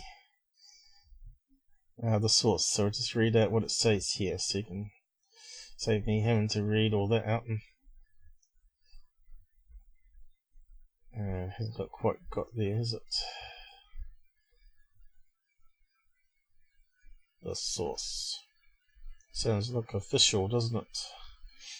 But I'll go over my opinion on the sources as well. The source, after investigating the origins of this video, Grant Cameron of presidentialufo.com, was able to determine that a woman by the name of Judy Faltzcog claims to be the source of the video. She told Cameron that she paid a lot of money for it and spent 2 weeks in Antarctica to arrange the sale of this video. The video was posted to YouTube by Faltzcog at http://www.youtube.com/watch?vehicle7QX70i, removed by source. But who is this Judy Faltzcog? Through his investigation, Cameron determined that this Judy Faltzcog is the same Judy Faltzcog who, in 2010, claimed to be an astronomer working for NASA, and announced that she had intercepted and deciphered an intelligence signal from a nearby star. As Cameron points out, Faltzcog's credentials and claims turned out to be false. And research into Faltzcog revealed interesting results, including a history of hoaxing, identity changes, and even a sex change. Members of the above topsecret.com website investigated Faltzcog's history, determining that she had previously been James Van Grienen, a South African UFO enthusiast, who alleged involvement in the recovery of a UFO. After being exposed as a fraud, Van Grienen allegedly left South Africa, moved around the world, and had a sex change operation. Faltzcog told Cameron that there is a lot more footage of this film to be released, more than 180 minutes of it, as well as other more interesting footage.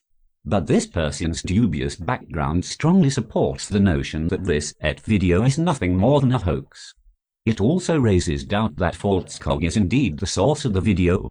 Faltzcog and Cohen seem to have only uploaded this one video, while the Alien Disclosure Group uploaded a second video on the same day, which allegedly depicts the downing and recovery of a UFO and by the Air Force. Both videos are similar aesthetically, supposedly making them from the same batch of leaked videos.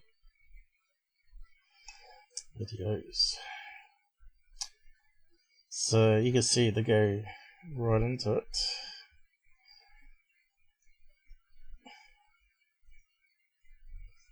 But to add to the mysterious origin of the video, a YouTube user by the name of Ivan0135 uploaded the video a day earlier on May 1st, and the UFO video was uploaded on April the 13th. Interestingly, South Africa and Kalahari Desert are among a string of descriptive keywords attached to the video uploaded by Ivan0135. This suggests a connection between Ivan0135 and Judy Faltzcog. The UFO video uploaded by Ivan0135 adds to the confusing origin of these two videos. That video begins by showing a blurry logo with black bars blocking out text above and below the logo. Another video on YouTube that claims to show footage of an alien autopsy in Russia displays the same logo at the beginning, without the black bars. We were informed by Croatian radio host Juliano Marinkovic that this logo is a KGB logo. So this adds the question, why would a video alleging to show a US military chase and recovery of a UFO begin with the KGB logo? Yep, so it was leaked from Russia archives, not the American ones. So they're saying there's a connection between the woman and the description keywords of the account on YouTube and the video descriptions. So it goes on a bit here, talking about the frame rates and stuff.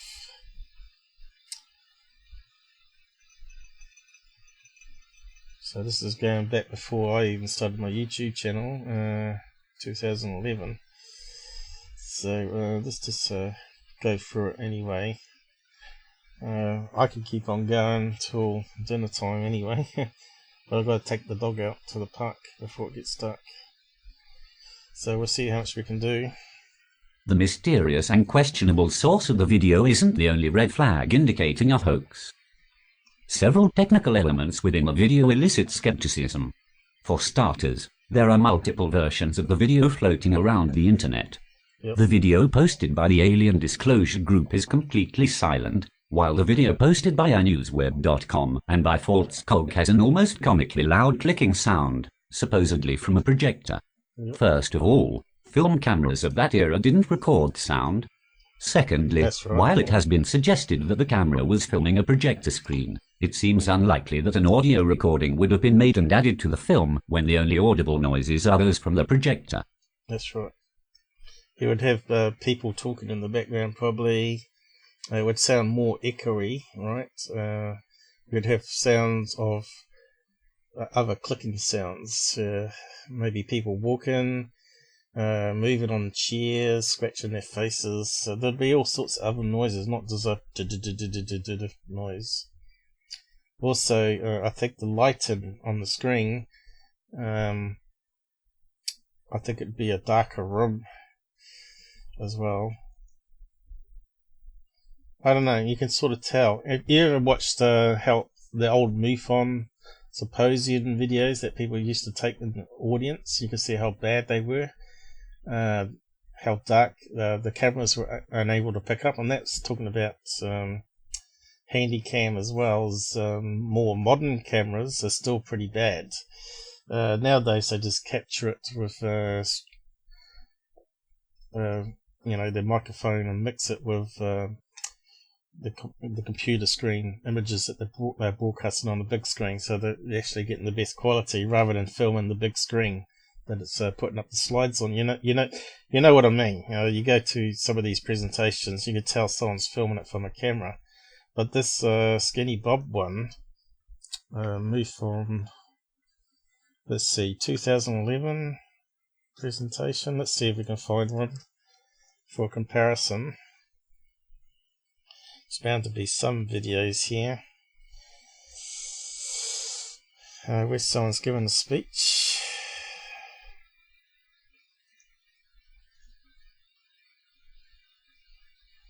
We're standing up with slideshow.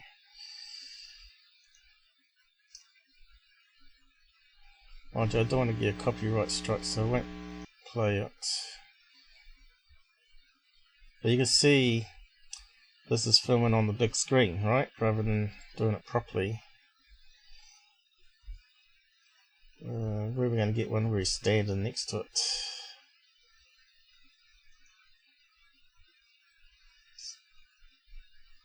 I'm pretty sure that's filming off a big screen. They've got the camera really close. Even that looks better than the other footage, but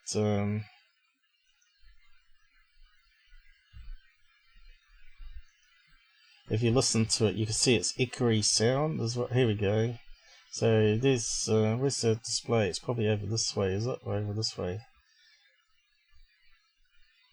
The way to go. Now, one of the problems that we do have is the difference in belief system. You can see there's a bit of echo there, even in that room there. It's got a lot of drapes around. What else we got? Richard Dolan.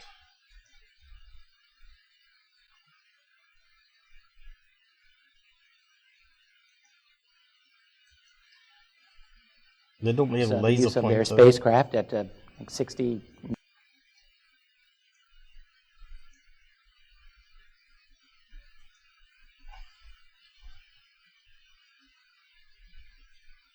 You can see here the lighting doesn't look right. It looks more washed out. You see it's like a projector screen that they're filming rather than taking a feed from the computer. Tyler used that one for his fake leaker video for NASA.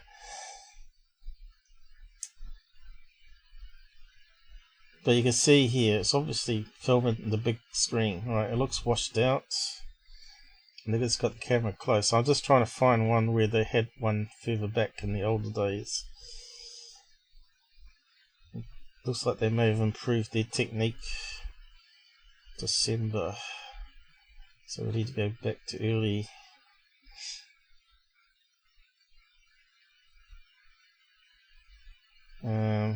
You probably know what I mean anyway.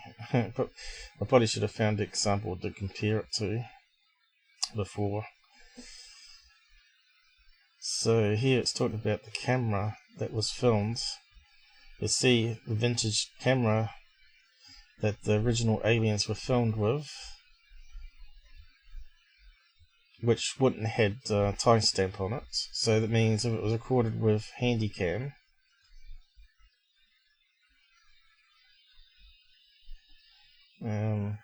what are you saying here? Modern cameras are way worse than old analog styles.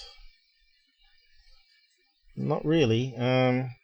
Back in 16mm, that was equivalent to 4K. The pixels were there, but not the color information. So they can rescan some of the old movies in now with high quality digital scanning and convert them to 4K.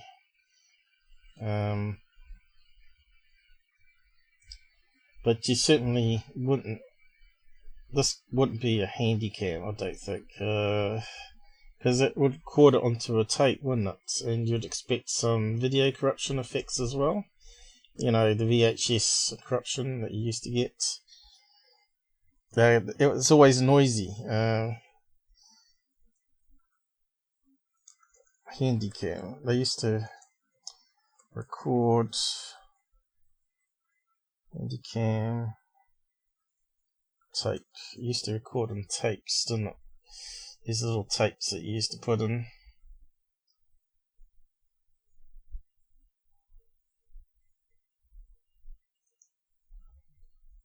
So there's a Handycam. So we had all these different sized tapes in. It used to open up on the side, slide in.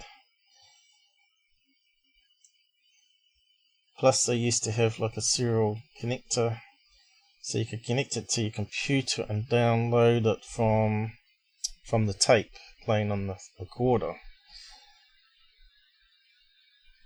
But it didn't store it as analog, it actually stored it as digital information.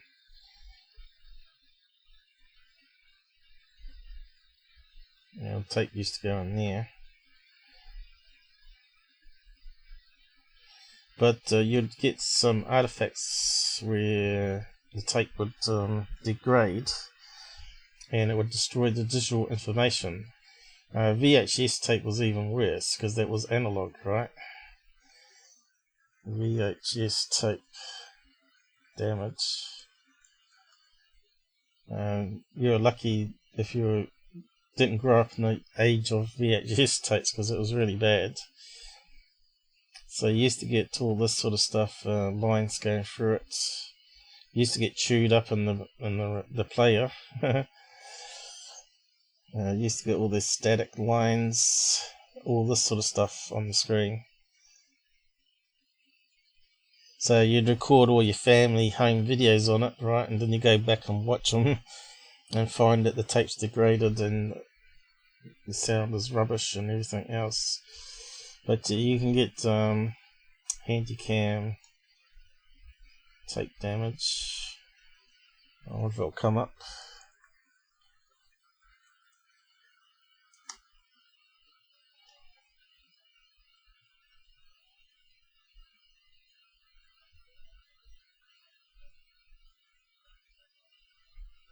Which is where the other guy says that the blobs are not actually the original film damage, but digital artifact where the tape here had lost some information and created a square blob. But when I zoomed in there, you can see that it had round edges. But I was hoping to find some example of it.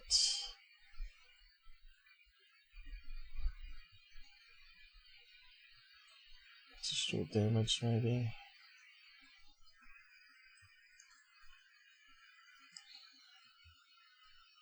There'll be some example out there somewhere.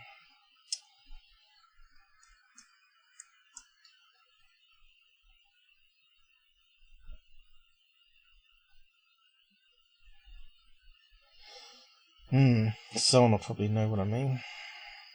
That owned one of these things.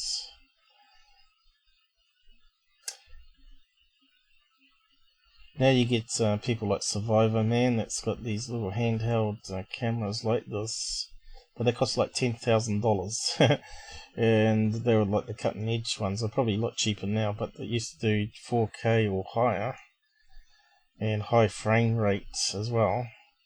So his ones were like this one here, modern day cameras, 20 megapixels or higher. Looks like I can't find it. Sony damage, digital damage maybe.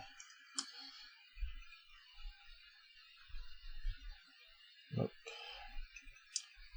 Maybe I have to type it in video.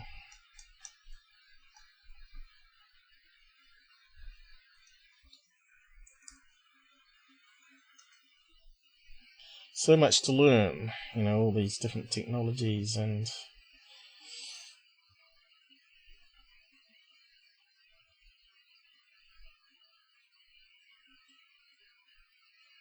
nah, looks like they're not going to give us anything.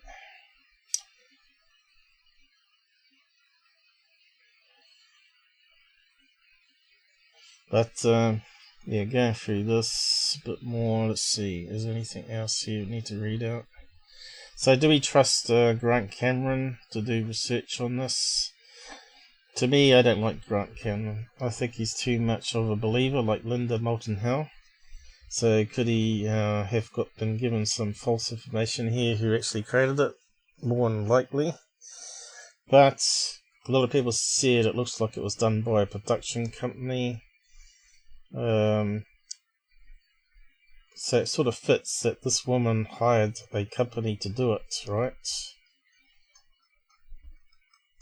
I don't think she made it herself.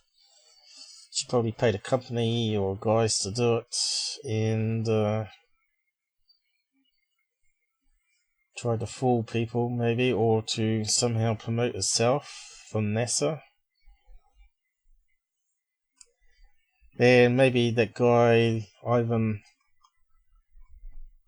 is her account, where she leaked the footage to the internet. And where this other guy comes into it, the other guy that was mentioned, I don't know. But he might be one of the guys that was actually in the company that did it, right? So it's possible.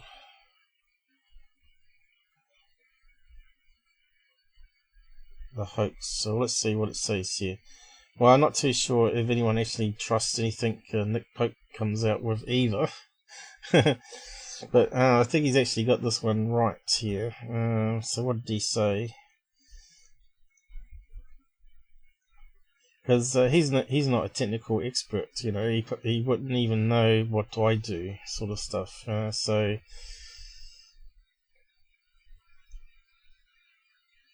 And of course, he worked for government, so people say he's a spook, right? On Wednesday, May the 4th, the British media company interviewed Nick Pope, who used to investigate UFOs for Britain's Ministry of Defence, about the video. After watching the video, Pope said the video is one of the best hoaxes he has ever seen. He further stated, "This video isn't going to change anyone's mind.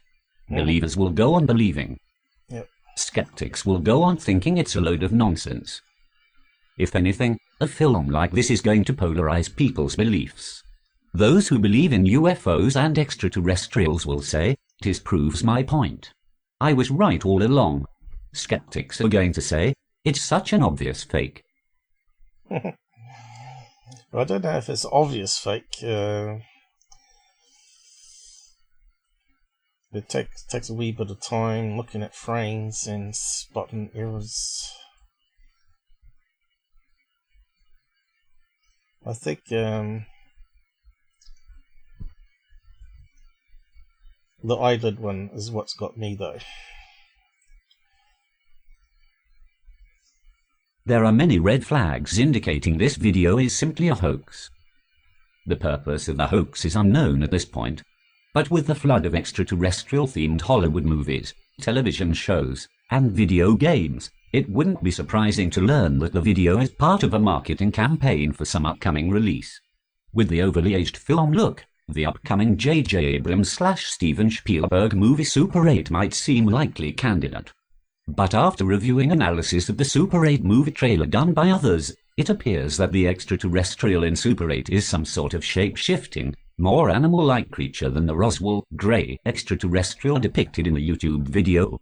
The creator of the video, and the purpose behind it, may never be identified. But then again, so much about this video was already discovered within 24 hours of its release. It is unfortunate that so many people fall so quickly for videos like this without taking the time for close examination. Sadly, hoaxed videos are quite common, and therefore a degree of skepticism is essential when watching any UFO or ET video. If history is any indication, it is only a matter of time before the mainstream media latches onto this story, running with few details, and performing minimal research.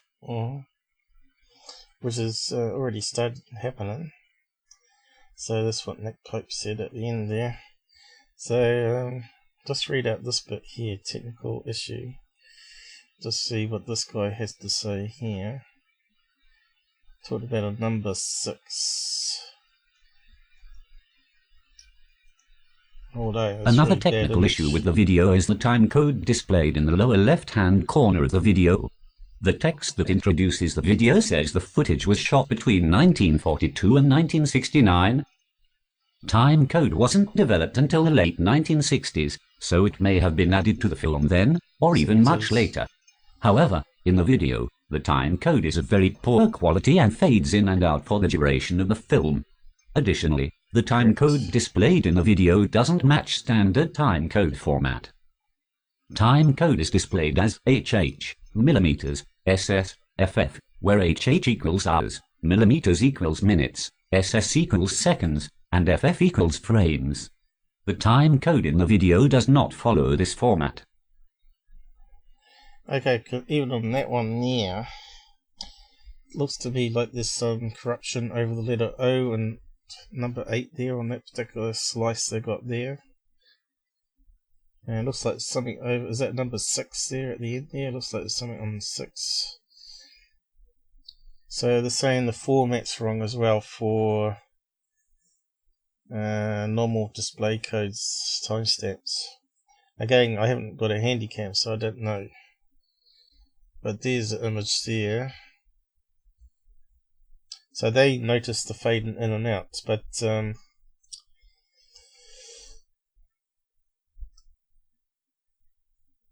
doesn't talk about the frame rate being changed,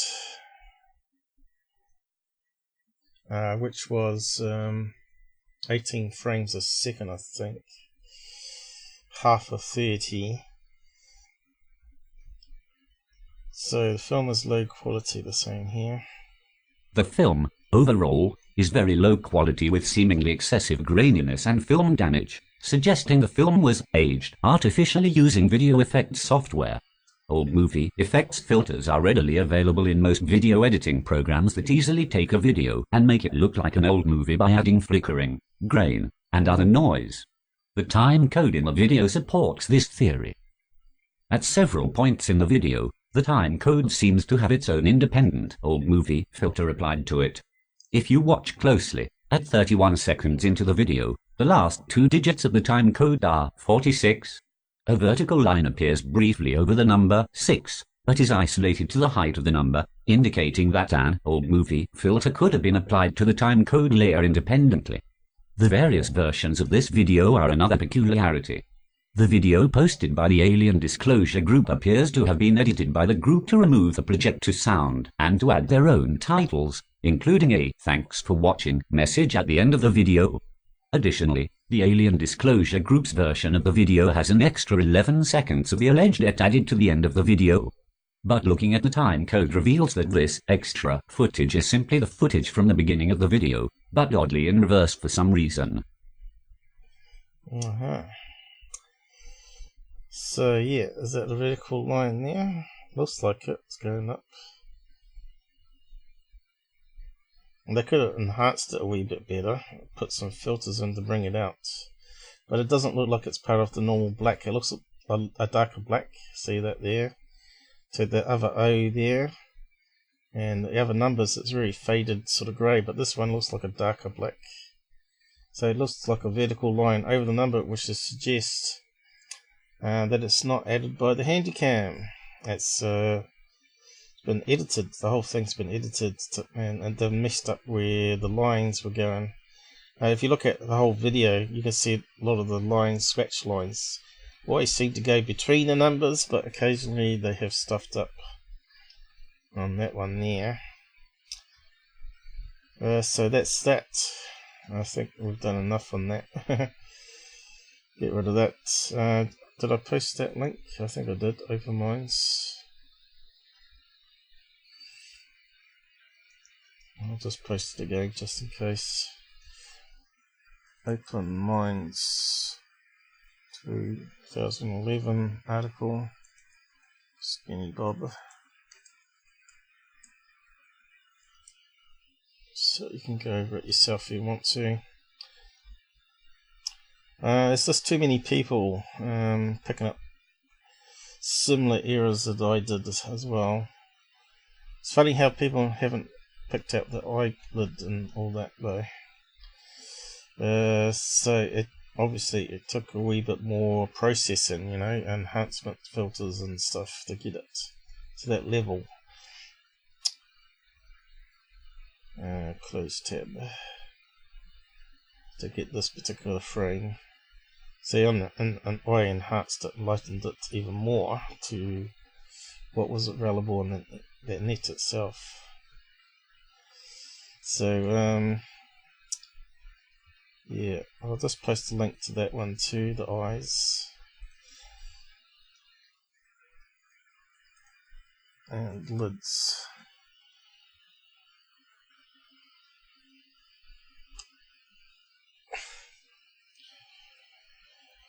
So hopefully I don't hear about SkinnyBob again. UFO Jane, yeah, she's got a MUFON report there I want to look at. Yeah, crazy UFO man. Need to look over his rubbish.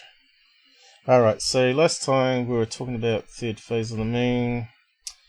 This thing here, which I said looked like an island. I just have to make a correction there. It's clearly a ship that's near a oil rig out off the coast there, and there's a sample picture of one. And so I enhanced it so you can see what's going on there. So this was floating in the sky through Fata Morgana, which is called a mirage. You can see here it's a white ship, what do you call it, command structure, and it looks to me like we've got some pipes here, and it looks like it's spraying some water into the sea there. So what they do is they actually, to keep this ship stable, they actually pump the tanks full of seawater, which will be obviously painted so it doesn't corrode and all that sort of stuff, to give it buoyancy. And when they're about to fill up from an oil rig, they empty the tanks, pump out the tanks, and then they go up and connect up and undersea tanks or whatever they store it, how they store it on oil rigs. They pump it into the ship and the ship takes off, because not all rigs can have an undersea pipeline, I guess. Some places they have to transport it with a bunch of tankers. And you can see here there's a mask to the ship here, but you can see clearly now that with enhancements I've done that the oil rig's way behind in the background here, and what I thought was a lighthouse here and a water tank, and I thought this was rocks, because when you have a look at it, it kind of looks like something like an island, you know, on that image if you look at it in a different blurriness. I thought that was maybe a lighthouse, buildings on there with a thing, because I know it looks very similar to Alcatraz Island out to the bay there in San Francisco, and it's got sort of piers and various coloured buildings around it. But yeah, once you enhance it and do a bit, so I didn't cut an image and do it properly, and I found a similar image and the colour of tanker that they would be using. And you can see they always paint this bit white for some reason. The ships, and you can see they've got the front bit there. So obviously that's going underneath, is it? And they must fill it up from underneath that one there. So who put that one up? Third phase, wasn't it? Third phase of the moon, not Tyler for that one. No doubt he's put out something new as I've been doing this live stream, has he? So, third phase of the moon. Claiming, what is it, guys? Is it a hovering UFO? It's clearly not. You can see it's a ship.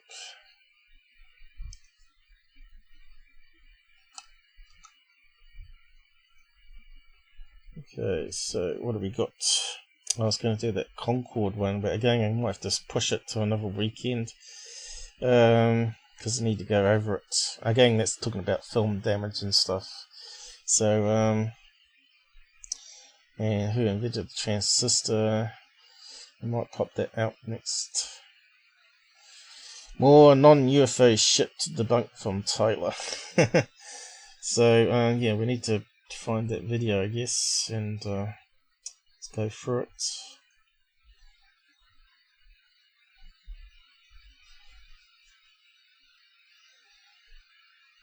So he hasn't put anything new out. Oh. So speed it up a bit to start with.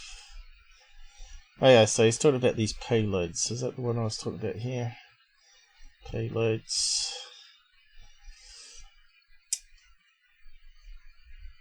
Basically he was saying that the newspaper article was saying that they were transporting something to the coast to do some experimentation. And you can see here it looks like something that would go into the sea, not fly. And it looks like some sort of grab handles here. So I was wondering if it could be not a UFO, but maybe some sort of new submarine or a livable pod for undersea, where they put detectors or whatever on it for submarine detection. Look, you can see how big it is. So there would be a truck with the men in it. It fits like it could be like a habitat of some sort.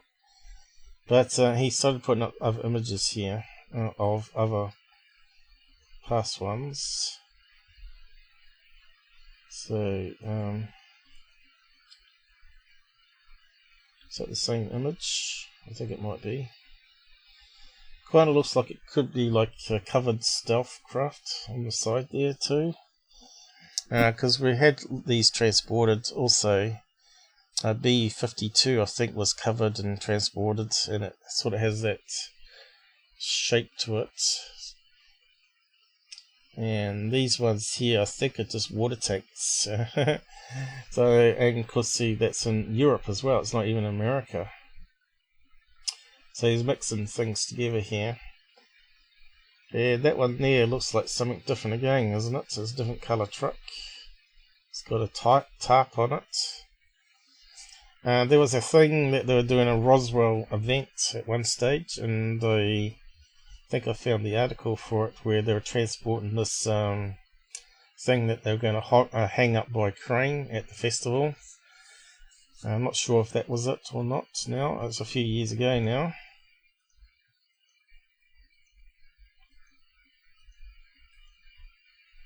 But we'll get onto the UFO videos. And what's that one there? Could that be the stealth plane one? Because it has that side profile, and of course the wings, they take off. They have little wings that stick out either side. Okay, so he started talking about tornadoes for some reason, but there's no UFOs in it.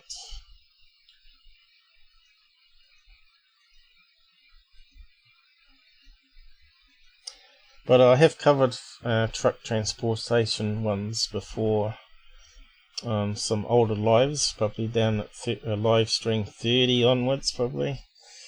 Maybe even older than that, so go and check them out.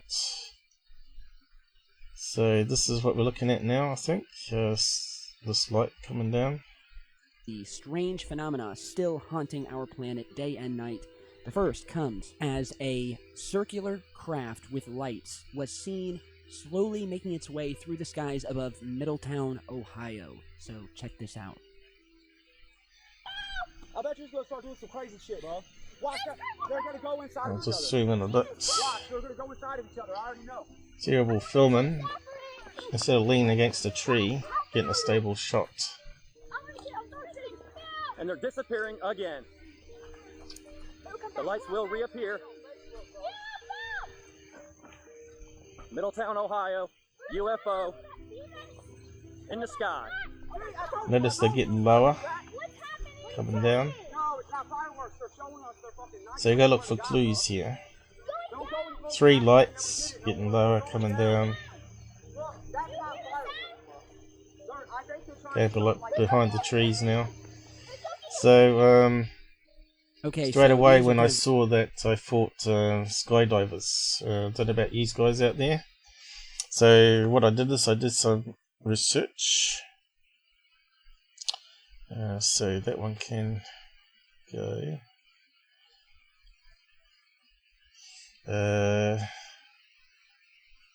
So this is what I posted initially.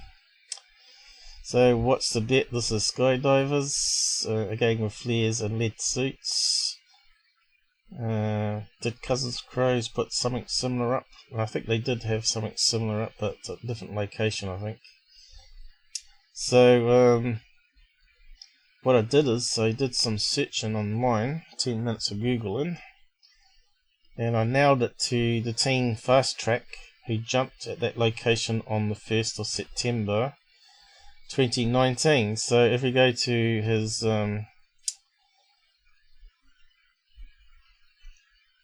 sources, I heard that one there, Middletown. I'll just scroll down. It's the same video. You can see it was posted on the 1st of September. So you can go to Team Fast Facts, Fast Facts, what's their name? Team Fast Track.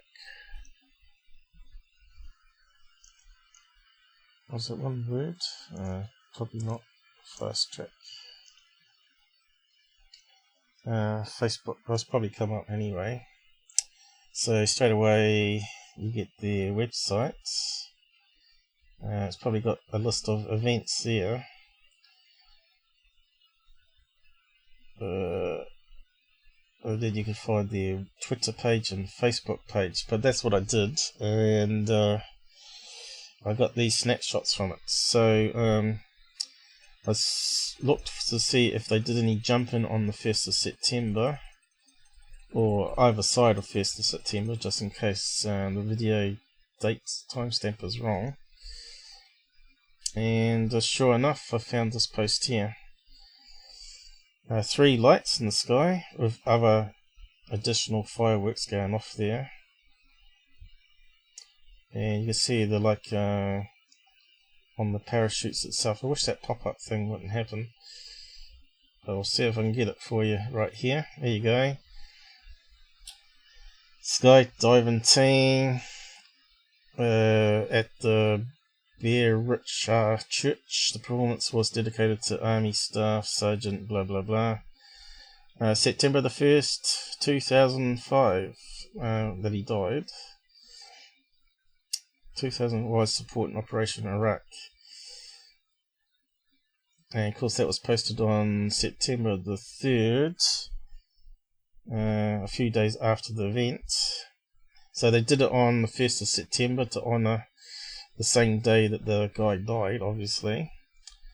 So if we go to the next screen here, I looked up the location, and guess what? It's Middletown, OH. So it's in the right location. And then I looked at this video like I showed you before. I took a snapshot of it to see what the date was, and it matches up. So it's a very old video from September that he's only just put up now, which is October, so it's a month old. And I think that one's debunked, right? So you can shows you how to do research here, you know, just simply using Google and going to their publicity pages and just scrolling through, because they take photographs every time they do a jump, put it on their Facebook page, say where they were. What was that one? Right. So again, I'll post a link to it if you want to have a look. See if you can duplicate the same research I did for it. Skydivers 100%.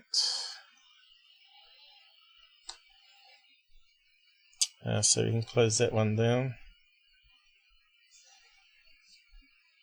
But it's amazing how many people actually believed that he was putting up UFOs, right? Where's the comments gone? It's because I had to make this smaller now. I can't. It doesn't put the other bits at the top anymore. Okay. Looks like one in Middletown was trying to land.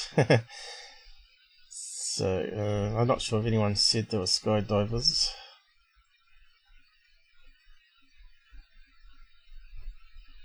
So I think everyone got the second video mostly, which I'll look at now.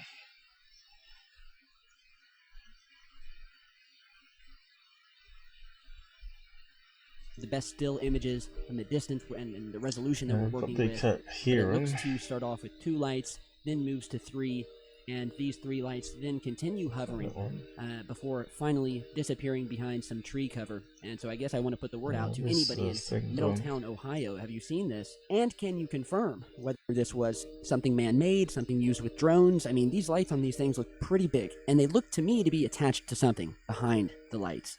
So very intriguing. Alright, so this next clip comes from... So, yeah, he just talks dribble, doesn't he? A Trigan moves... So what was he saying about it?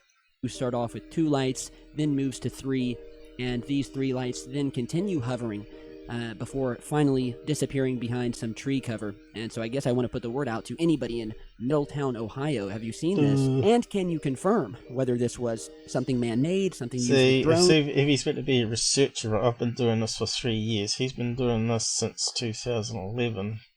He probably would have seen similar things, because they do it every year in the same location, don't they? Same events, same celebrations. They often use the same locations where they can skydive down. He should know that skydivers. So if he was real honest, he would be presenting it the same way I am at the moment. but he's not. He's just after clicks. And how much did he get for this one? Almost 300,000 views, right? If he's got a front, middle, and end ad, he would make $1,000 off that video, give or take ad blocker. So maybe $500 with 3 ads on it. It's not bad for a 10-minute video. So he's still got people watching him, obviously. And you got people with 18,000 likes on this video, and yet it's stupid. So what are people looking for? Are they looking for real evidence of UFOs or not? Or they're just looking for entertainment? What are you saying? I've got to zoom out a bit. I don't know. He needs to get a drone expert on to say it's not one. Well, that's the thing, right? If he was well respected in the UFO community as being honest, like I am, like Il from MUFON would come on and say, nah, it's skydivers. This is how you can tell, you know. The lights don't stay in the sky, they keep drifting downwards towards the ground. You know, there's a lot of obvious things, right? But a lot of these skydivers do have drone displays now added as well. And I think Third Phase of the Moon had one where it was like that, where you had 8 skydivers, but there was also other fireworks as well as drones flying with them. So the next one. I mean, these lights on these things look pretty big, and they look to me to be attached to something behind the lights. So very intriguing. All right, so see that he's just BSing everybody. So let's just go on to the next one. Just yet, but I do see some palm Yeah, he trees, should have so picked up this one. That can mean West Coast or East Coast. But what if we you do look see here, is a very strange, see a couple dark-colored of dots. craft of some sort, sitting very still in the sky, and then making some very slow movements. So you can purposely not zooming in so far. Hold on. He's not putting it through filters like I No, it would looks like a do. UFO. Right, Look you at can that. see it's That's so moving horizontal I wish that a there. camera could zoom in more. That's so weird. So you can see that it was filmed in portrait, Yeah, I'm pretty sure that's a kite. which is That bad. looks You can so always film it weird. in landscape. Especially in this weather, that can't be a kite. Now, a lot of people thought it was... And it went behind the trees. And some zoomed-in shots, enhanced. So yeah, it kind tell of me what looks you guys like, think of this. if you look at it on that angle there, it kind of looks like a UFO. It looks like it's like a saucer on an angle with the 2 domes top and bottom. But it's only because of the low res, right? And it's moving along on an angle. Almost looks like it's being towed by a line that you can't see to the ground. So one idea would just say it was like a UFO balloon, but it's not. If you zoom right in and watch the footage, you can see the plane towing it here. Now it doesn't look like a UFO more, it looks like a banner behind a plane. There it is there. Very blurry.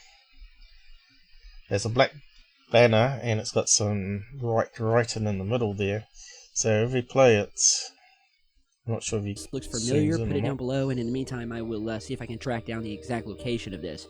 And so in this last video, we have another set of strange lights captured in the distance. Okay, This time they seem to be sort of hiding up in the cloud cover. Disappeared, but what with? But it looks to start in some tree cover. These lights on these things look pretty big, and they look to me to be attached to something. I'll just mute them. Okay, so maybe zoom out a wee bit. So is he playing the footage or not? Now here we go. So probably have to zoom in again. So you can see the plane towing it. Alright, you can see the plane moving along. And it's moving on a slight angle, it's heading away from the people, so it's towing it on a strange angle towards the wind.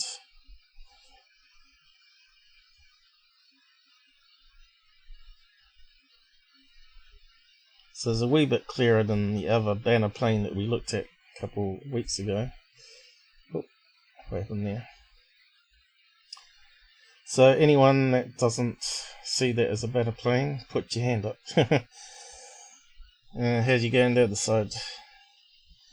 I'm joking, the drone expert would just be him with a voice. Yeah, you're right. He would fake having an expert on because no one would go on his channel. He can't get MUFON on there. You can't get anyone from the MUFON in there. He doesn't interview people like other podcasts, right? Because they don't want their reputation ruined by going on the hoax's channel. Everybody knows that he hoaxed stuff, Photoshop stuff. But now he's too lazy. He just uses other people's videos. And this Mavi guy, Mavi777, I just wonder if that's him as well, because you often see, if you go to the video postings, you often see these guys asking whether they can use it. I'm not sure if it's on that one. So could Tyler have other personalities? Sure he could. Let's see, is it in the comments at all? There you go, Mavi, straight away. Super soon. Can you read it? Hi, nice capture. Can I share your video on my channel? Also work through Secureteam 10. So is he making money from 2 channels? Maybe that's why he doesn't post so much on his original channel, right? Makes sense to have multiple channels out there. Probably got one for paranormal, one for, I don't know, cars, one for cats. So who knows? He might have lots of money coming in just on multiple big channels out there. To me, people have said to me that they think he doesn't even make the videos, so they reckon he hires someone to make the videos. Maybe this Mavi guy is the guy he hires to make the videos, and they just give him a script and he just reads over top of it. Has anyone actually seen him make a full production video on his Patreon at all? Has anyone been a member there? Can verify that he goes through a whole video that he was making for an episode, because that's generally what you pay to see, because he was saying that you can see behind the scenes, but do you actually see behind the scenes, or does he just show you around the house? Yep, definitely a banner plane. 100% banner plane. But this one's quite more interesting, this one, where he's saying it's about leapfrogging. So I'll just go over how deceptive he was on this one. So we'll just play it here. I've got him muted. UFOs, where one will disappear in the back can I and hear then him? reappear in the front, and then disappear, and then another will reappear in the front. It's a very strange way that these things move. I must have And knocked the it's not volume button. completely understood why they would move like this. Could it have something to do with our gravity? I got this the stupid way their cog on craft my are, the way cable. they're made, we don't know, but very, very interesting piece of footage before the craft completely disappeared back up into the clouds. So yeah, 3 very intriguing UFO sightings, a new report, an extreme degree. So he's saying the UFO sightings, he knows damn well they weren't UFO sightings. So this one here is only a little short clip he did, right? Saying that the UFOs were leapfrogging. The way their craft are, the way they're made, we don't know, but very, very interesting. See, the light starts here, and then there's another one here, another one there. Interesting piece of footage before Notice the how it craft completely fades. Sort of flashes and fades. disappear back up into the cloud. So, straight away we're wondering what was happening here. Was it reflection from car headlights onto the car window that they're filming through? Is it military flares being dropped above the cloud layer and it's just getting to the bottom half before they go out? It does sort of have flickering. Is it another possibility? Is it a mylar balloon that's sort of spinning around and it's got one side that's reflective and it just hits the sun and then shines back? So there was lots of possibilities here, but there wasn't enough on that clip there, so I went to the original clip source here, and when you start watching this, he's got the original bit here at the front, as you can see. But as we get halfway, it starts to get more interesting. Now we can see cars coming down here, right? So I'll just slow it right down, play it. So we can see cars coming this way, and there seems to be something right there in the distance. Looks like something glowing between the trees or fire.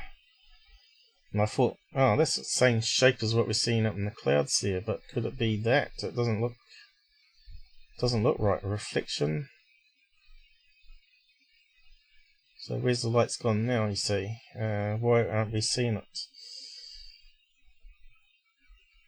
Oh, there's one just below the cloud layers here. See, it looks like the same sort of shape.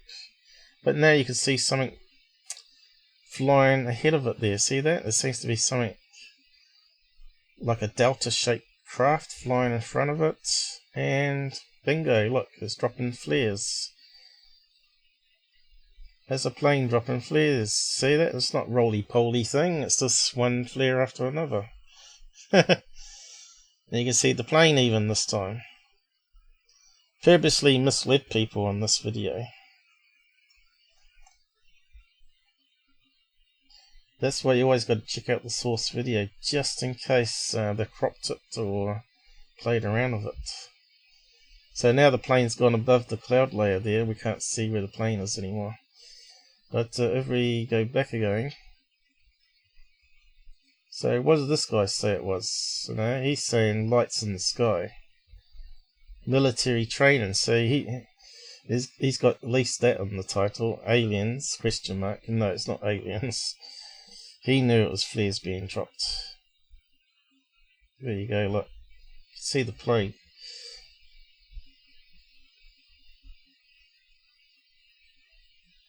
But they're not the parachute flares. I think they're the quick burn ones that they dropped for missile avoidance. So maybe they were doing training in heavy cloud cover.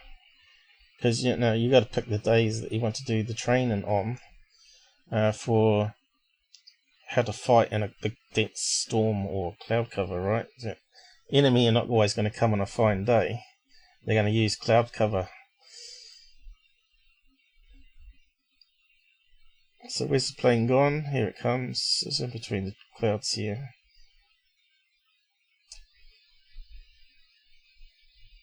It actually pops out again.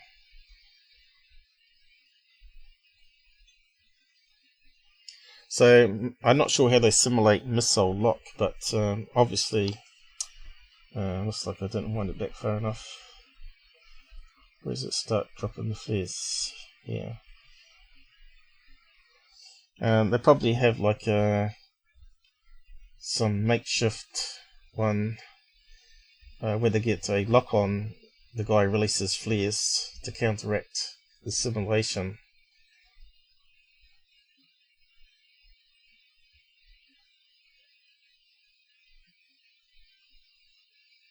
F-18 maybe? F-16?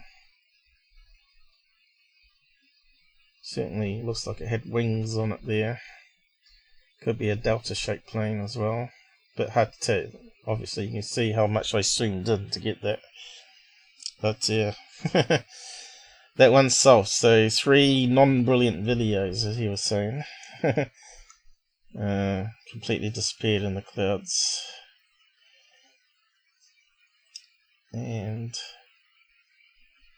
what do you think below? Rubbish! So I think that's Secureteam done.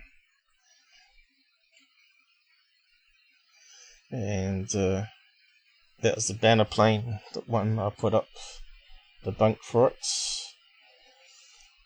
And I said it looks similar to that, which I've just talked about. One of these helium balloons that you can get, really big ones, you can tow it along in the sky. But you can see here that it's not. It's actually a trapezoid, or what do you call them? A lopsided square. You can see it's not really a UFO shape. It's how your mind thinks, I think. You can say, oh yeah, it quite has a UFO shape to it, but it also has a square shape. And you can see here it's bending as well, which is what happens when a banner plane tows it. It bends with the wind. But yeah, you can look at it both ways there, but you can't see the plane. I've cropped the plane off here, right? So if the plane's in there, it changes it completely. But yeah, if you want to have a look at those pictures I've posted up there. Banner plane, 100%. So normally you would plug that into, if you got the location time, you can plug that into Flight Radar. Pay $5 a month membership like I have, or $50 a year, whatever it is. I'm paying all that money for it, so I hardly ever use it. So it's probably logged me out again. Oh no, it still says I'm logged in. So I've got gold membership. So it allows you then to use playback here. Plug in the date and time. Make sure you got the right universal time entered. And you should be able to see what type of plane it was. It probably would have been a Piper plane. They're little tiny planes, smaller than a Cessna, and they use less petrol. Piper plane. I'd said jet, didn't I? Propeller, there you are. These little buzz bombs. So that's what a Piper they use for towing banners. And normally they're white, so you don't see them very well. And they're normally a few pixels in front of a big banner. The banner is huge, right? So, and the other ones they use is the Cessna.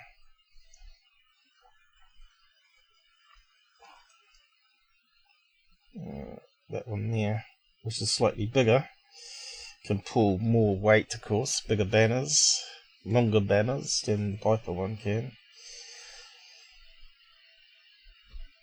So they're the two types of planes they use for banners. So yeah, you can go anywhere in the world and see what planes are flying. Looks like I've got filters on, so I'll turn that off. And there's all the planes flying around the world at the moment. That's currently in the air. It's just an amazing amount of planes. And of course we've got gives you an idea where the sun is, because we're on a globe. Alright. And you can see that's gradually heading towards New Zealand here. It's 5 PM at the moment. So come 7 o'clock, that will be over top of us. So another 2 hours away. So it's a pretty cool little program. You can get it for your smartphone. And what's good about it being on your smartphone is you can aim it at the sky. And it will overlay the plane for you. So it will tell you what plane is flying in the sky above you. So that's one of the apps you should be using for debunking that sort of stuff that we just watched. And UFO, man, he just annoys me. So yeah, we'll just close that one down. So who else we got here? Oh yeah, that one we just debunked. So Tyler makes $1,000. The filmer makes 0. I don't think he shares his profits with them. Lights over Paris. What was this one?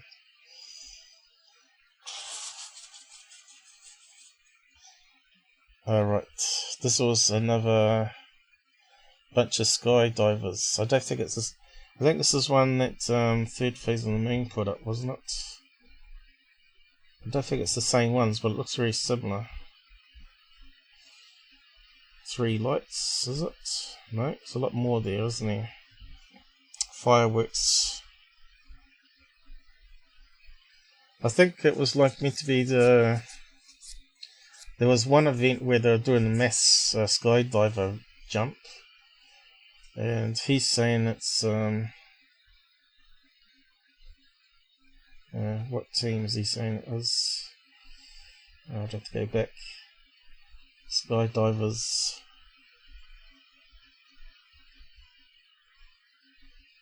Individual skydivers, or was it drones mixed in there?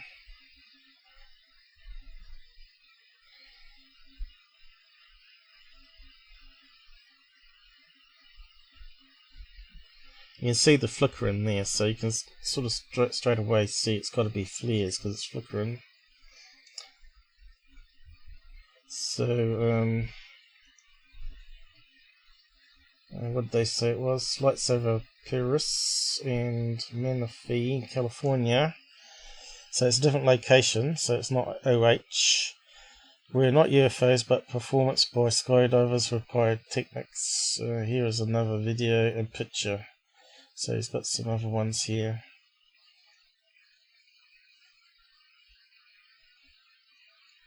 Is that what we just looked at? Or not? Oh, right. Ooh.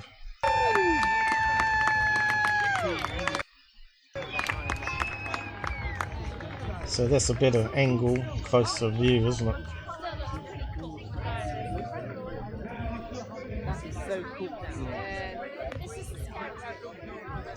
So that's the one doing the round viral videos. See, skydivers are very common, you see. And we've got another one here, another angle, is it? Oh, that's one we just looked at. And I posted this one in OH. That Tyler's also putting up skydivers as UFOs. Okay, so yeah, UFO interest is another good one to sub to. I'll just post the link to that one. More skydivers doing the rounds. More skydiver, that'll do. Okay, so we can close that one down now. I was going to look at this MUFON case that UFO Jane has put up. She was saying it was a UFO. I have a different thought on that one, but I'll leave that for next time. How's the time going? 3 hours. Ooh. UFO man, we might have to deal with him actually. So UFO man is another wannabe Secureteam person that has some sort of mental problem because he writes everything in caps, right? No one in their right mind writes stuff in caps like that. Makes no sense. It's like attention seeking, shouting. I'm here, watch this. So, yeah, any shrink heads out there know why someone would write in caps all the time. Makes no sense. So I'm the only one here that's downvoted his video on this, but we'll play it. He puts normally crazy music, so I'll just mute it. It doesn't actually do any analysis on it.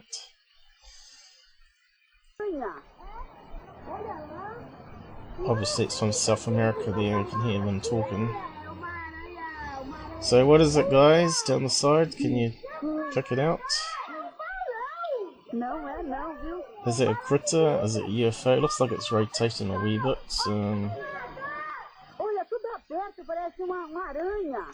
I'll just get rid of that. It's not the best video. So what do you reckon, guys? Man-made? Alien?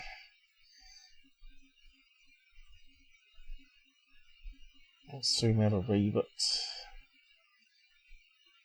Dark sky.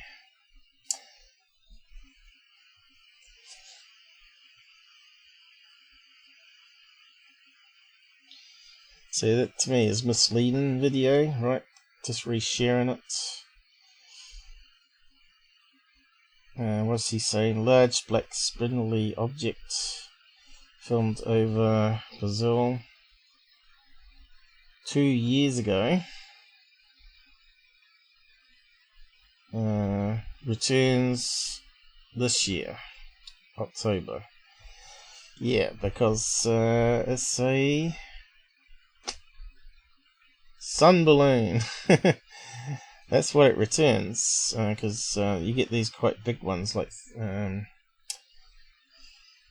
as big as like 3 kids, right? And they've got their fluffy bits on the outside, and it's floating upside down. But it also could be one of these ones here. It's a bit hard to tell from the video, but this is actually a hot air balloon. So on that video, what angle are we looking at here? Is it Is it looking like it's on an angle here? It looks like a basket below here, maybe. Could that be a basket hanging? It kind of looks like a basket coming down that way.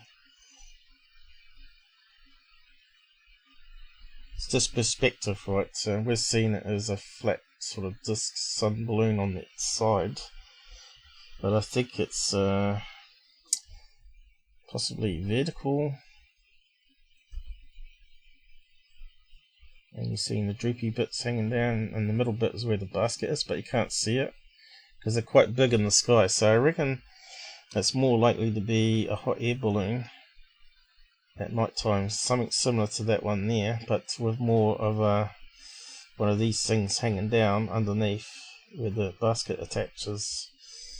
What do you think on that one?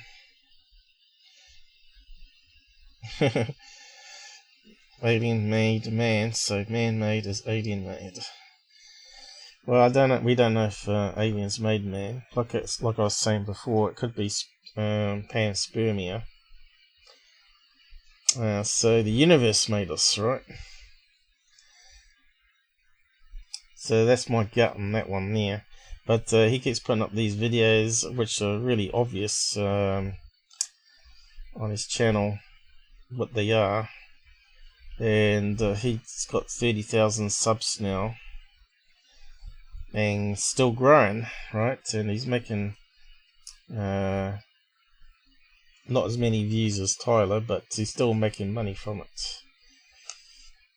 So he's no better than Underbelly 2, which is another guy, Mavi77 and Mr. MBB. They're all the same. So we can close that one down now.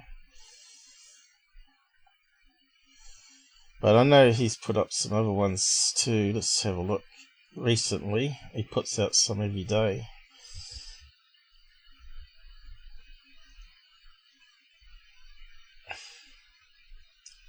As you can see, phasing in and out, new fast moving, possible tic-tac. So yeah, he's just another annoyance like Secureteam, but worse. What is it, guys? What is it? Can you see it? There it is. Could it be a plane? A little white jet flying through the sky. So we're zooming in. Looks like a plane, doesn't it? Zooming in on very low res camera there, spud cam.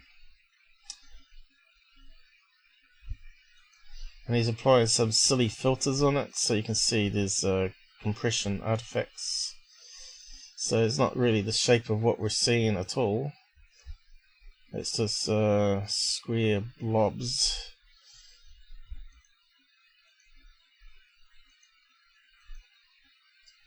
I don't know if I can get any better. Probably not.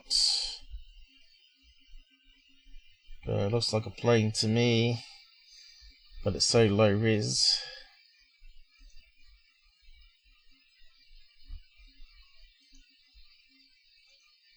I don't think it's a blimp, but you can't rule it out. I don't think a blimp would move that fast.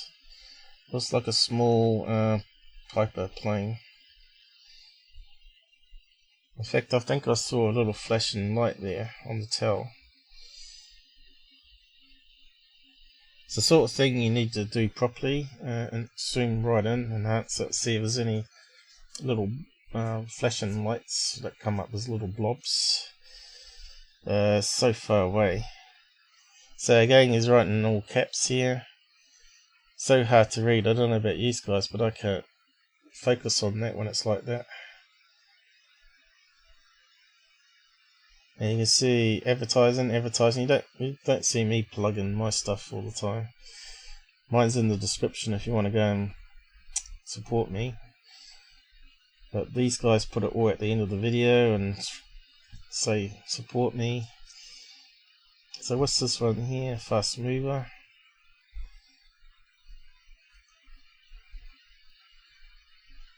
Okay, you can see it's time lapsed, which means long exposure. So again, it's a plane moving through the atmosphere there, and so you got to get a streak. Fast mover, come on.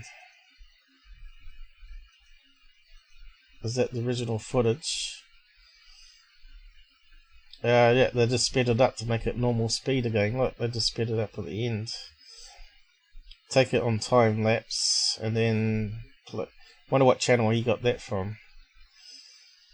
Time lapse, and then just speed it up to regular frame rate, and it goes across the sky quick.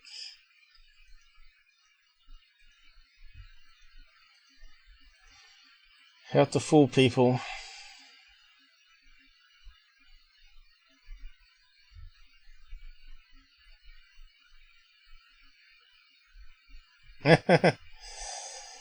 Yeah, I don't believe it. And it's going through the volcano plume, is it? And they got an airport either side of the volcanoes down there in South America and Mexico. And that'll be one of the small jets they land people in, probably a Cessna or something like that. Trampers, hikers that go up the volcano. So that one's rubbish. Who did you get it from? Where is it? New fast moving white and black cylinder vehicles. Moves through volcano. Yeah, that's Mexico, yep. We've been through these ones before. They've got airports right next to these things. They've got one either side of it. They've got an international airport one side, and they've got a small, like a hobby small plane one on the other side. And this one's just coming in towards the airport, or coming from the airport, because it flies up here, goes around, comes through the, goes off that direction. So yeah, misleading again. And what's this one? Phases in and out, cloak.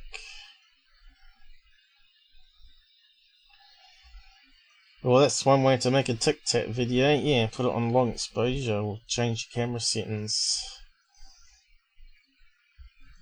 So what's fading in and out? So we've got some more spud cam footage here.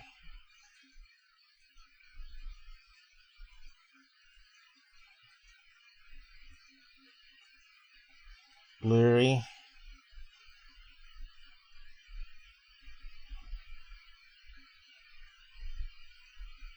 Again, it looks like military flares being dropped to me. That would explain why it's all foggy there, because that's smoke coming from the flares in the distance. Another waste of time one. So yeah, whatever you do, don't subscribe to this guy. You're just wasting your time. UFO Jane, one leave to next time, and transistor relief to next time, and the Concorde. So I better wrap up there because it's 5 PM gone here. It's nearing dinner time, so I've got to go and do some chores. And these ones need some serious time spent on it. But she's got here 2 UFOs recorded on portrait again, which is not good. A couple little specks on the screen, so I'll go and dig up the original case and see if I can analyze it a bit better. And I'll tell you what it is. And thanks for joining us, guys. It's been good. Good day. No technical problems this time. And please like and share. So I'll say good night. Please like, comment, and share. If you comment on the video, it does help the channel out. So it's like it's by saying that was a good presentation and I agree with you on that part, whatever you want to say in there in the comments on particular videos actually helps the channel out. So more comments you get, Google sees it as interaction on a video, so they'll actually promote it more on the side bits, free advertising. They don't so much like the likes that you get on channels anymore. In fact, they were going to remove those at some point. They're going to get rid of the dislikes, which is kind of stupid. I think what they should do is put a timer thing on it so they know how many minutes you've watched on the video before you actually vote. As you get trolls downvoting it and all that sort of stuff. Which I've probably got on my video tonight because I'm talking about Tyler again.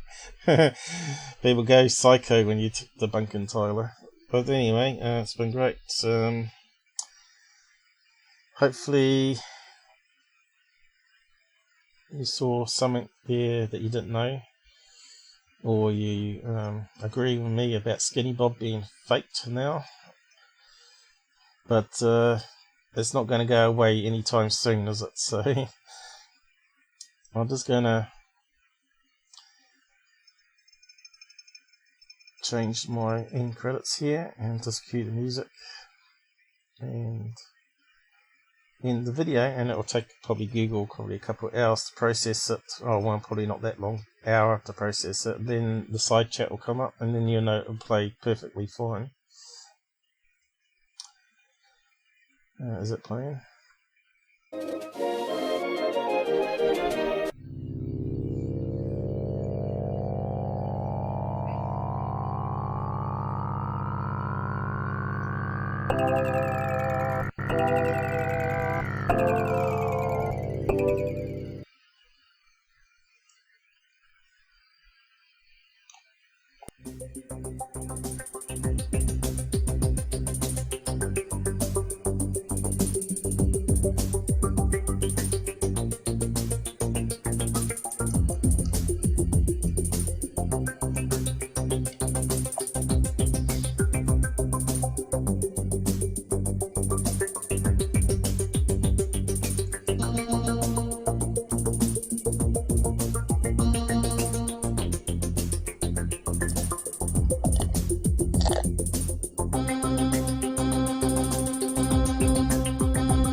Good night, Kiwi.